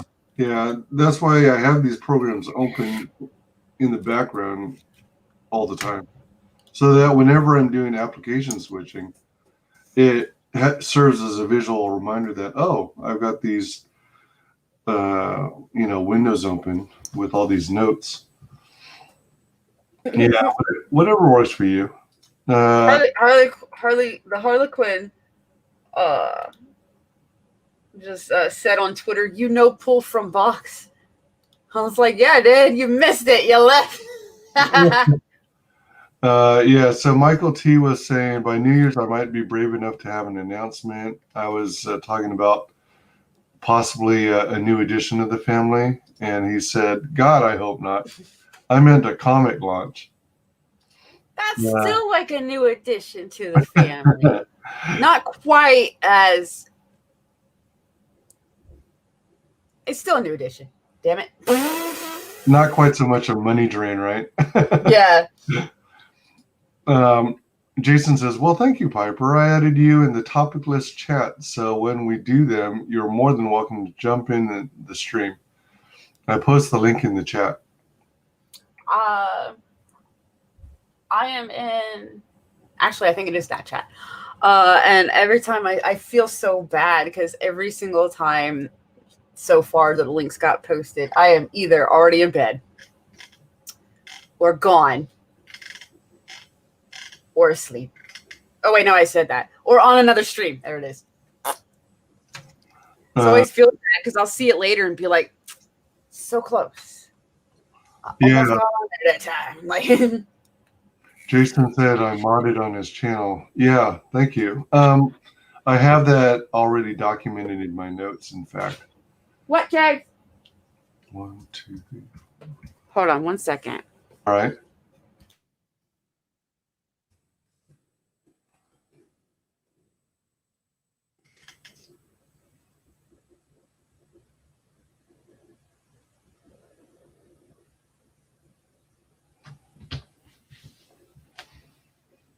You got touch, ding. You got power.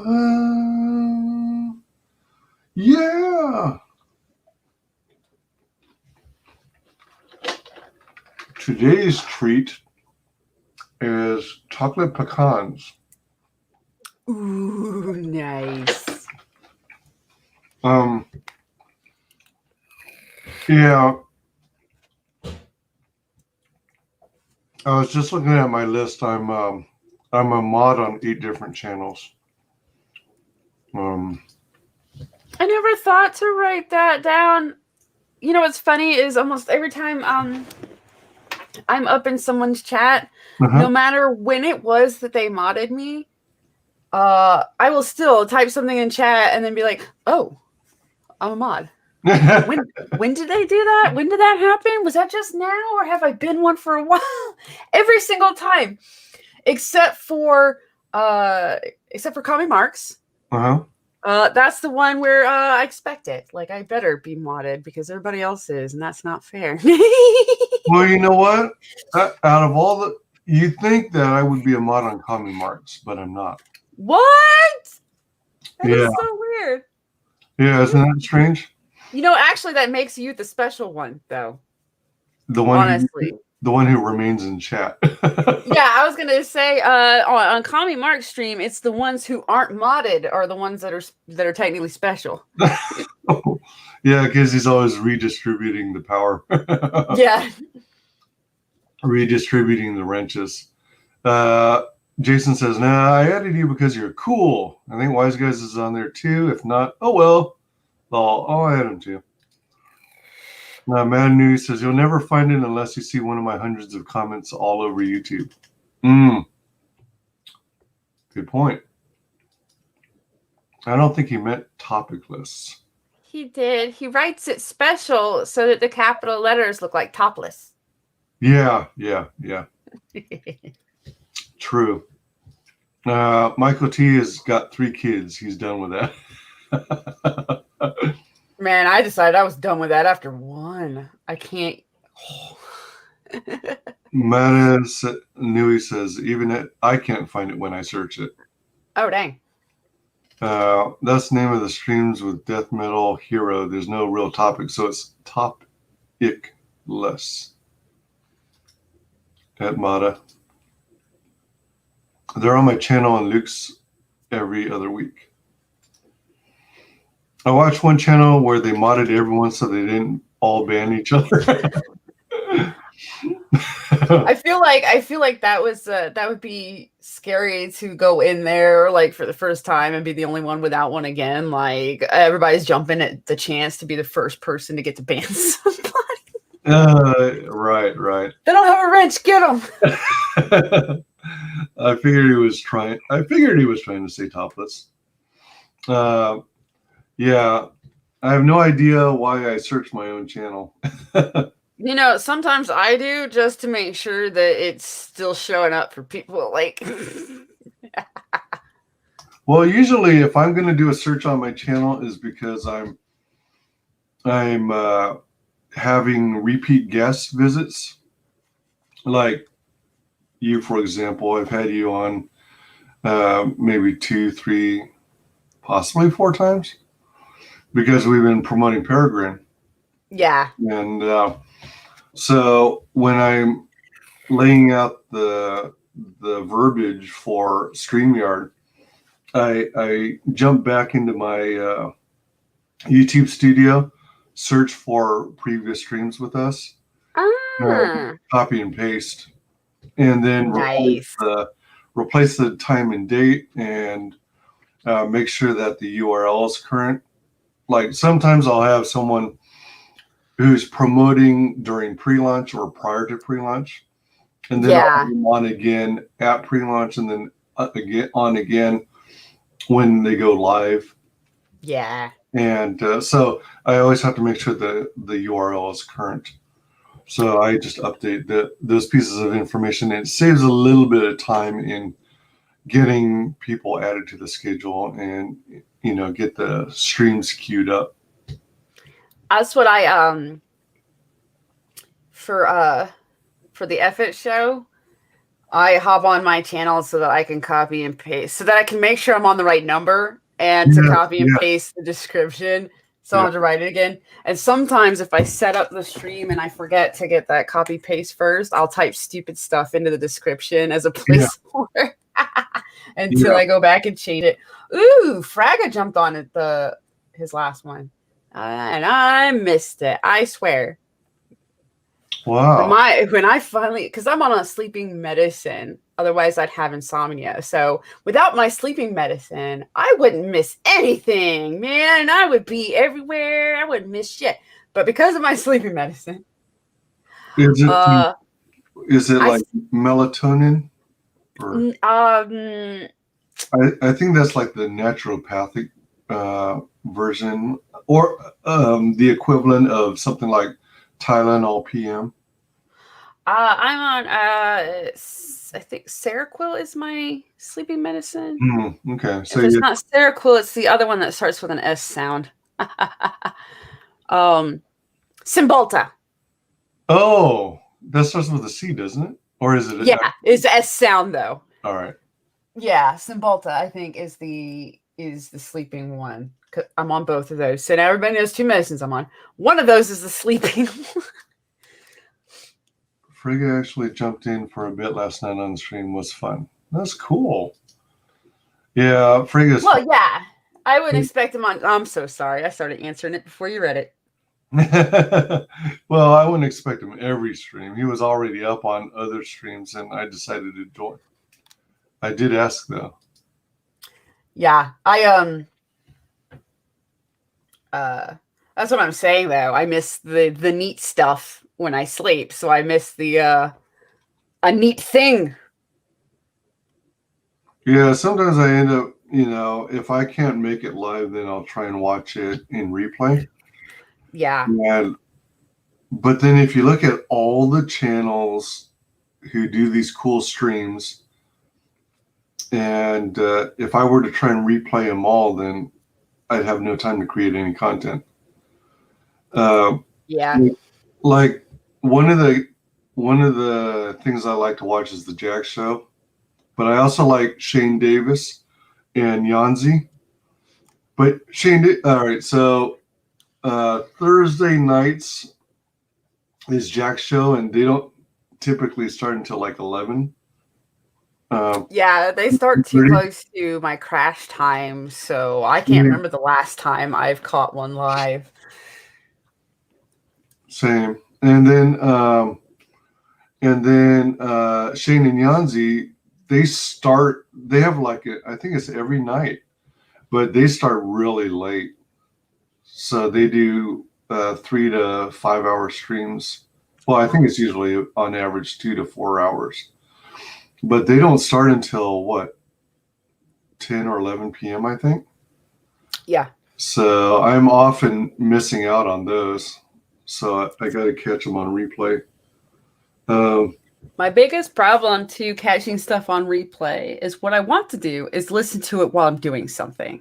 Either working here or doing housework. But the problem is because they're streams, I can't not want to also watch. Yeah. At the same time. So it's like I can't just listen to them. I need to see what's going on that they're reacting to and this and that. And that makes it even harder to catch stuff on replay because it's not something I'm very good at multitasking during.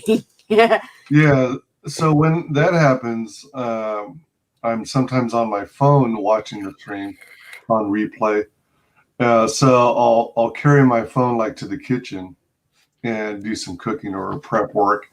And I'll be listening to it, and then they talk about share your screen, and then I'll look at the phone momentarily, just to catch what they're talking about, if it sounds interesting, and then I'll resume working on whatever I'm doing, and then I'll carry my phone to the other room, and My thing is when they're like laughing at something and it's not something somebody said, or it's very clear that something happened that they're laughing at. And I'm like, no, I need to go back to this tab, or I need to go back and look. And then I need to rewind a little bit to see what happened. Like, that's why I say I love that. If I can't catch a replay, I know that there's enough people I follow on Twitter. Somebody's going to have caught and capped like the good stuff, like clipped the really good stuff. And so I'll at least catch those if I don't get to watch the whole thing. Yeah. That's a good point, Michael T. Melatonin doesn't help you fall asleep. It improves the sleep you get. Jason says, it was funny since I didn't tell the other guests he was going to join, so they were thrilled to see him. Everyone's thrilled to see Frege. Yeah, and I like to comment and can't during the replay. That too. That too. Oh, man, really. Matanui says, I don't have the patience for long videos that aren't live. Yeah. I feel you. I did this stream recently. You know, I was telling you how I haven't been making regular videos that I upload to the channel. So Yeah. I'm trying to appease the YouTube bots and algorithm by starting to go back to uploading content as well. So I did a video where I was talking about some of my earliest artwork, which had to do with creating cover artwork for software game packages for the Atari. And that stream ended up being an hour long. So, I mean, I probably could have cleaned it up and made it shorter, but I was like, I'll just roll with it. Speaking of which, I was curious. Let me see.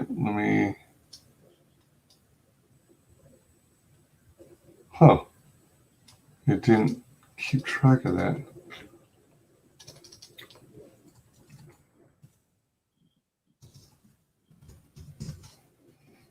I'm curious about that one video, if it got any more views.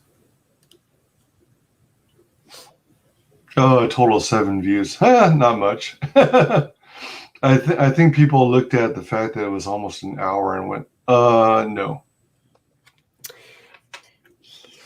It happens. Yeah, 7 views. That's all right. I wanted to. Well, if it stays there, it's going to gain views.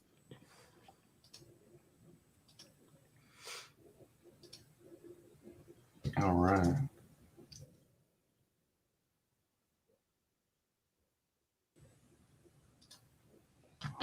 I don't mind replays when I'm drawing, but it's still a distraction. Music and drawing works better. Like this. I think I drew a total of a half hour. Yeah. I mean, like if I try to put on a movie as background noise, usually because movie is a visual medium, very much a visual medium, I'll still want to watch the movie even though I'd seen it many, many times before. Right? Same with TV. Just like some people put on their TV for noise, just for background noise. And I'm like, I don't care if it's the most boring channel ever and it's infomercials. It's going to distract me. I'm going to look at it. Like, yeah, eventually you'll find something on the infomercial that you'll want to check out. I think C-SPAN is probably the only thing you can put on that I can drown out and not look at, like not care about. Unless like they need to start fist fighting in there. They start fist fighting in there though. I'm all about it. Mm-hmm. Oh my gosh, yeah. Pretty funny. Oh my goodness. Or the Home Shopping Network. I could probably drown that out too. Well, sometimes I could, but other times if they're selling a computer or something, I might check out the specs and watch a little bit of it. Back when I was married, if they were selling jewelry, I might check it out. So yeah. That's true. I probably would still look at it at least every time they changed items just to see what they put up there, which is still more attention that I would probably give C-SPAN. So C-SPAN, probably the only thing you could put on that I wouldn't, that I'd be able to drown out and not care. Yeah. And even if I'm watching replays of live streams, I have to make sure that whatever it is I'm doing isn't too loud because it'll override the sound of the voices on the stream. Yeah.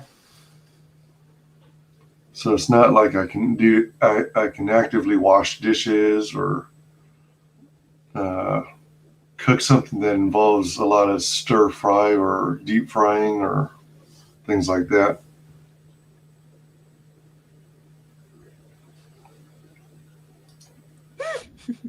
I don't get why anyone would watch the Home Shopping Network. It exists. That means they're getting it's working. Yeah. This is gonna. I'm one of those guys who actually enjoys things like shopping. And that was one of the things my ex liked about me. That I was more than happy to go shopping with her. And, you know, I'm the guy who will hold her purse or carry all the stuff that she has picked out so far. Nice. And I don't think I've ever been shopping somewhere where I bought more than like one thing. So that's, I don't know. You get the picture, the mental image of like the stereotypical, like a guy is holding a bunch of shopping bags. Mm. And I'm like, I can't imagine that because I just can't imagine going somewhere and having more than one bag of things. That's neat. That was me when we would leave like JCPenney's or Kohl's on Black Friday. Ooh. Yeah, I stay home. I like Cyber Monday. Except now Black Friday is like Black Friday spread to every Friday in November and December. And now it's spread to pretty much every day. Like it's meaningless now because every single day, like any website I've ever bought something from, I have a daily now emails from every single one say, here's our new today's Black Friday deal. And I'm like, do you not even understand what like the concept Friday? Yeah, I'm like, Friday is a specific day. It's Monday. It's Tuesday. It's Wednesday. What are you doing? Now nobody's gonna know when to jump on your deals because you keep like, do we wait till Friday to get the best ones, or are these the best ones? Like, right? Yeah, it's all meaningless, which means Cyber Monday is also meaningless. Yeah, it's like, what are you going to call it? Black Month? They might as well just be like, it's Black Month. Today's Black Month deals. And then that sounds weird because then it makes me think of Black History Month. Exactly. So that would probably get confusing and maybe offensive. I'm not sure. It'll get canceled. Yeah. Yeah, exactly. It does get confusing. Like, there's a computer store that has all kinds of stuff. It's like someone described it appropriately as Toys R Us for nerds. So like they have a department where you can build your own PC, and they got people who can help you pick out parts, and you have a shopping cart and everything, and you get everything you need. The CPU cases have gotten fancy, and they have all these glowing lights and stuff. I love looking at that stuff. Yeah. Like if somebody said there is no budget, go nuts, man. I would have the gaudiest looking setup ever. Yeah. And they have all kinds of parts and everything. So, and rather than having a specific Black Friday sale, they just have items on sale. I think most of the month, if not the entire month of November. So it's not anything that's specifically. But is there at least some sort of like rhyme or reason or theme into what's on sale each time? Not that I could tell. I think everything or most everything was like at quote unquote sale price. I don't know, but one of the things that I was kind of impressed with, but I'd have to do research if I was serious about getting one, and I'd also have to have the money to get it. But they had like 70-inch flat screen TVs for $500. Dude. Isn't that crazy? That's cool. Yeah, I know. Let's see here. Yeah. I mean, there's a part of me that still likes Black Friday shopping just because I enjoy watching the hustle and bustle, but I hate when you're in a store, you pick out the items you want, and then there's this big old long line winding around the entire store that you have to wait in before you get to the registers. That's why I do it all online. Yeah. Yep. As soon as I could do it online, I switched to doing it online. It was interesting, like talking to friends, like, yeah, we're not even going to go to bed. We're just going to have Thanksgiving dinner and, you know, chill, hang out, walk it off, sober up, this and that until about 3 or 4. And then we're going to go line up outside of here. And I'm like, I'm going to bed, waking up whenever the hell I wake up, and then I'm going to get on the computer. Yeah. I mean, that's why Cyber Monday is sometimes more popular, or it can be more popular. The most frustrating thing that happens on a Cyber Monday or a Cyber whatever Black Friday sales and stuff is clicking on something, and by the time you click to the buy it part, it says it's out. Like, that's the most frustrating thing, is when it says there's some and then there's not, and it's too fast. Like, that's it. That's the extent of it. And you're just sitting on your computer like, well, shit. Well, I'm going to go try this thing. That's about it. Like, there's no crowds. There's no waiting in line. It's just a lot of click, click, click, click, click, click, click, click. Damn. Yeah, exactly. You ever see those machines that people would use in the old arcades? It was kind of like cheating, but there's this like, I guess it's a battery operated device that was more or less like a repeating hammer. And on some video games, I don't remember what kind, maybe some of the fighting games where you have to do a lot of attacks in quick succession, oh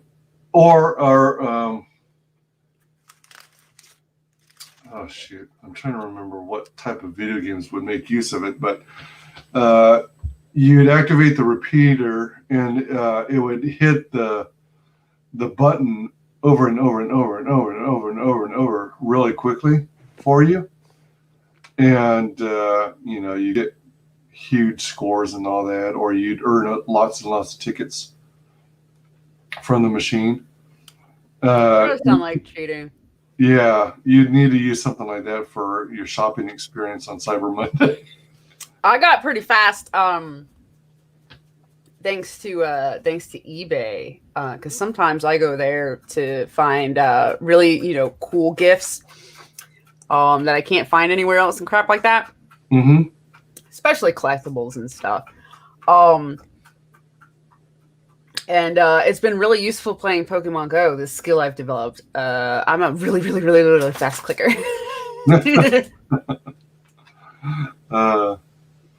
I click faster. Unfortunately, the downside is sometimes I'll start being so fast, I'm faster than the game will register. That's the only downside. Well, in a game like Pokemon Go, is there really any benefit to clicking fast? Because I thought that in that game, it's just a matter of you throwing the ball at the right time to capture the Pokemon that you find. No, there's battles. And the battles, instead of being a turn-based thing, the battles really are you hit to attack. So hitting it really fast means you're attacking over and over and over really fast. Oh. But I hit so fast that I hit faster than even the Pokemon does its move. So sometimes I question whether or not I'm messing myself up by going so fast or if it's fine. Gotcha. It's actually been 3.5 hours and I really got to pee. All right. You wanna? But I wasn't sure if I should go take a break or if, since I'm also getting sleepy and it's technically You want to wrap it up? Yeah, I was gonna say it's technically my bedtime too, so I was thinking instead of just getting up, peeing, coming back, and then saying, "Yeah, I probably should go," that I should just probably wrap it up and then go pee. You don't want to go for another 24 hours? What's up with that? Let me finish up these chats real quick. Y'all have the bladders the size of party balloons. How the hell? Well, that's timing is perfect. Yeah. Speaking for myself, being a guy, you tend to be able to hold it in longer. But when I can no longer stand it, then I just pee from the chair to the restroom. In a parabolic arc of that very thing right there is why I have penis envy, you guys. Matanui likes watching ghost hunting shows because they're easy to make fun of. It's so bad when you know they're so wrong about everything that they're hyping about or whatever on the show. When you're just like, dude, that is so obviously this. There's the rational explanation is sitting right next to you. Yeah, really. Jason's saying so much racism. Yeah, the Black Month. Yeah, Black Month. A whole month of Black Friday sales. Yeah. Excellent Comics. What? Still going? Duh. Of course. It's WyzGyz Entertainment. Yeah, my channel tends to be known for long streams. Well, Excellent Comics. That's why everyone needs to get on this channel. It's a rite of passage, and you get shit done. My F-It shows are going way longer than they're supposed to, but that's because the time slot I picked was I'll have enough time to do a 1.5 to 2 hour stream and then hop over to do Graded. Well, Graded went on hiatus, so there's nothing to do afterwards, so I just keep going while it's fun, and then eventually look at the time and go, nobody's going to watch this on replay except you. You do, and every time I see comments, I'm like, man, he is such a trooper sitting through all that. Well, yeah, I mean, when you post your F-It stream, and I unfortunately have missed it because I wasn't available live when you do it. If I see it and I'm available, then I'll try and hang in there. But sometimes on some of the streams, I've missed it, so I'll usually watch it on replay, and it'll be one of the things that I'll often have in the background while I'm doing other stuff, because a lot of your F-It streams are audio based, so you can listen to it like an audio play or Yeah, I was gonna say, not often are we actually doing something on the screen, and even if we are, it's so far been a lot of like musical related, like laughing at cringe music, so you can still just listen. Right. Matanui says, one tried to spin a video with a blur filter as a residual haunting, and guy in a black morph suit as a human spider hybrid. Oh my god! Is that which ghost hunty group is that doing that? Oh my god! Oh my gosh, that's crazy. Jason says, well, have a good night. Hail the chat. WyzGyz and the ever so lovely Piper. Happy birthday. Good night. Oh, thank you so much. I am getting so much better at heart hands, like aiming them right and stuff and doing it right the first time.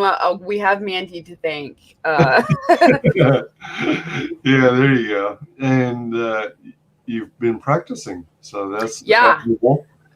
I've been practicing because, I would be on shows with Mandy, and Mandy would she could just instantly, hey, yeah, she can instantly do it, and I would be like, oh yeah, doing stupid crap with my hands, yeah. Wait, did I do it? Wait, does it look like You were doing the realistic heart, not the other. Yeah, that's it. Yeah.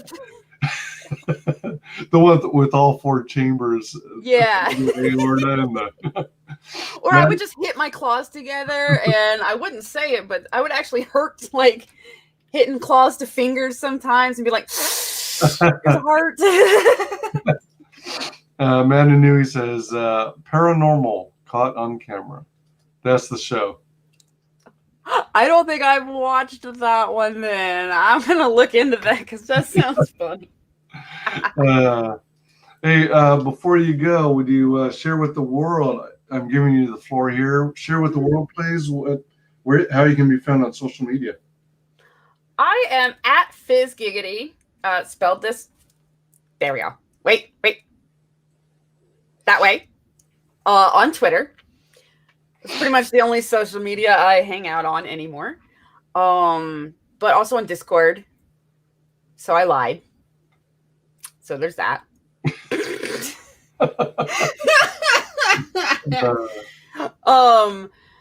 And then I have my own YouTube channel, and there's also the Graded Point 5 YouTube channel.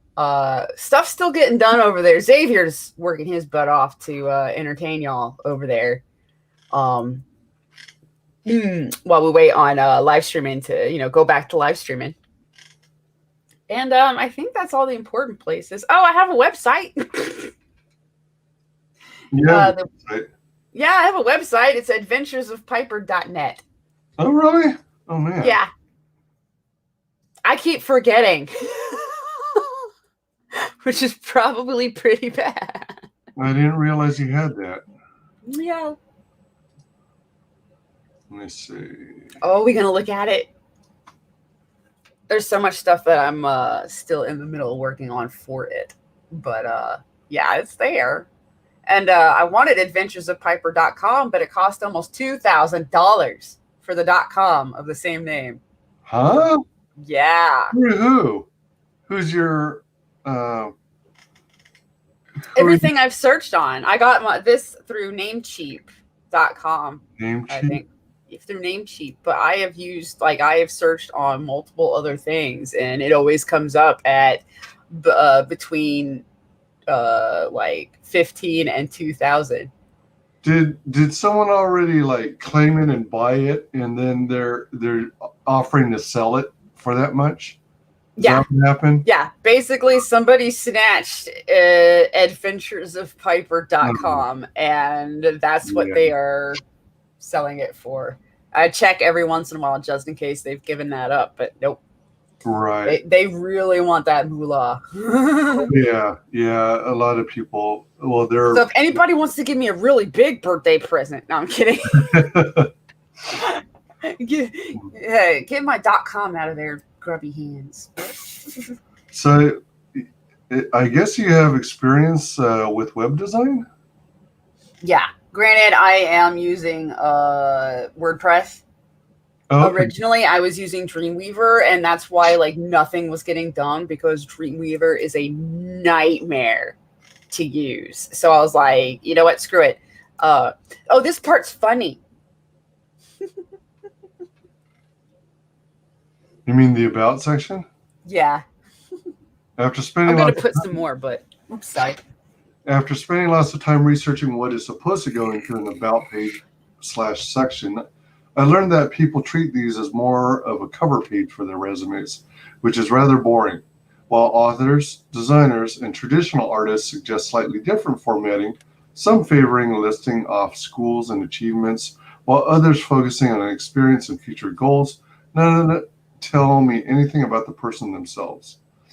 Well, let me take a crack at it. Born in Austin, Texas, but raised in Slidell, Louisiana, with an associate's in visual communications from Sinclair Community College, Piper is a single mother of one that just wants to share her stories and adventures with the world. That's it, I guess. What do the critics have to say about Piper?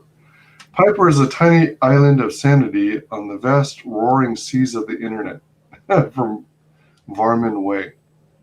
A true wildcat, FizzGiggity Piper, can be smart, funny, moody, blunt, strange, hypersexual, and occasionally quite sweet, but she's always genuine. From Dwayne Sugimura. Statistically speaking, she is probably not a major threat to those around her. K Coffee CO. She's just another talentless grifter. Get hands. These are all exact quotes. Oh my gosh. Oh my gosh. Art supply drop, patronize me, just the tip. Oh, Patreonize me. Oh, that's clever.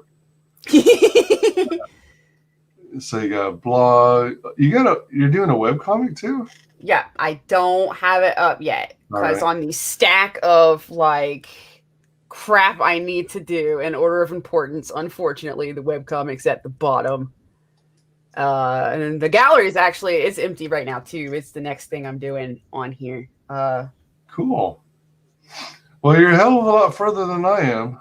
I've got a website, but I haven't done anything with it because I'm quite honestly oblivious to how to even begin. Where do you have it? You said you have one, but Yeah. Let's see. I think it's WyzGyzNow.com. you got a .com. I think. Is it WyzGyz now or is it WyzGyz Int? Hold on.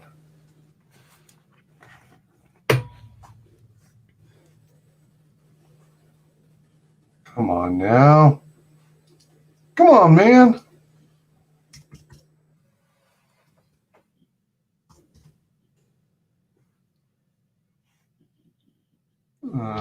Uh-oh. Hold on. Let me check something here. Where's all my crap? Where's all my branding?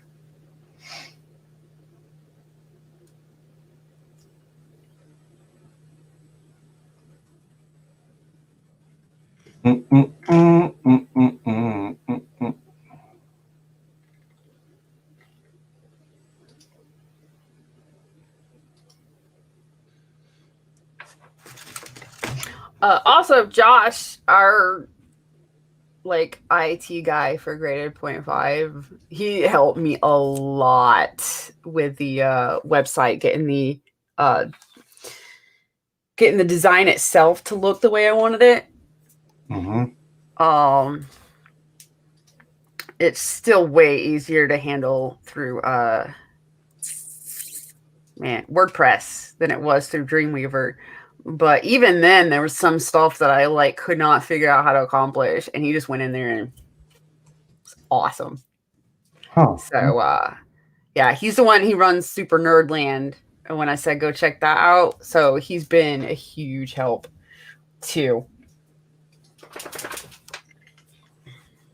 Okay, I'm blanking out right now.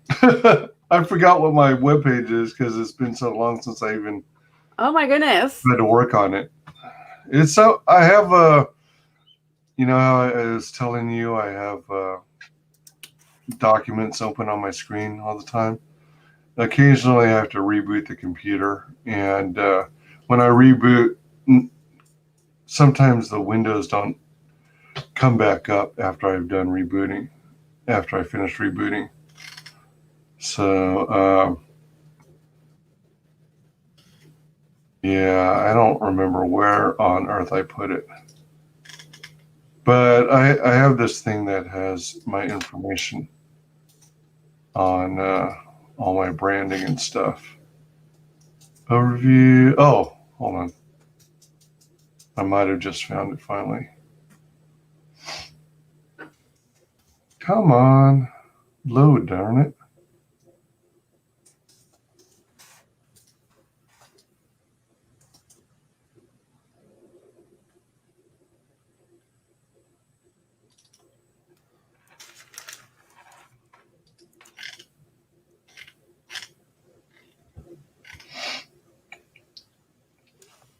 Oh, all right. I got to figure out what the hell's happening because I should.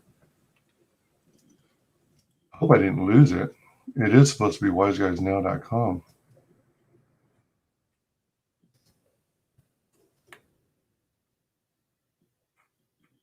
I got to figure out why this is down. Huh. And then I've actually got several.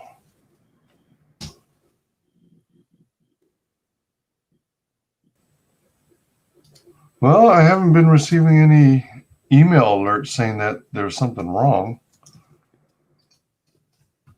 How weird. Hold on.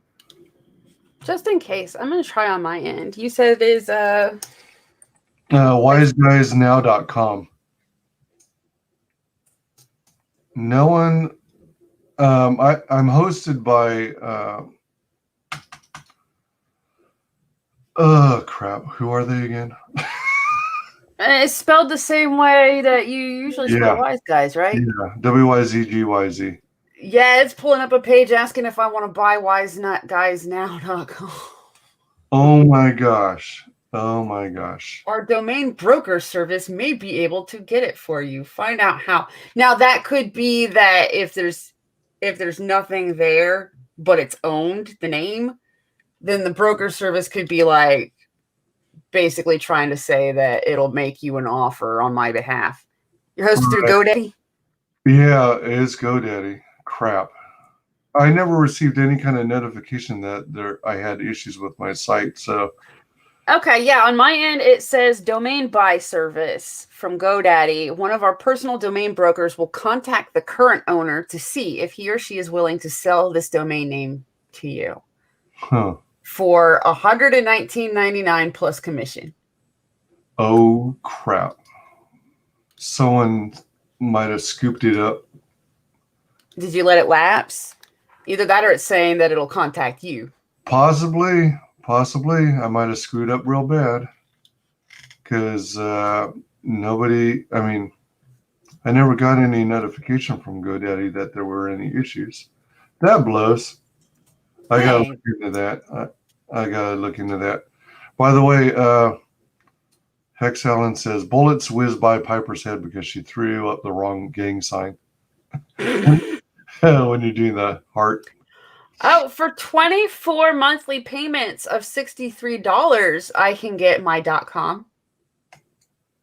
Oh, geez. Insane. But it's spelling it weird. That's not what I wanted. I wanted it all run together. Or I could buy it now for $1,500. Crap. That's down from 2000, so there's that. Caberson says, Piper, come over. Michael T says, no, come over here. Wife just won game night, and now we're getting a divorce.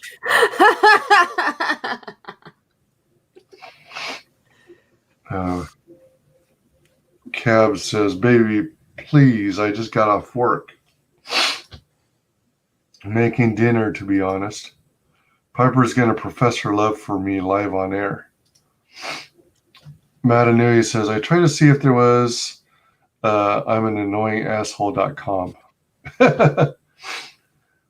All I found was, am I annoying? Hey, then that might mean that .com is up for grabs, Mata. Could be. Yeah, could be. Here we go. I heart cab. Here we go. Oh, I'm getting really good at doing the heart hands on the first try. Yeah, there you go. There you go. Very much. All right. So anyone who wants to check out her website, adventuresofpiper.net, check it out.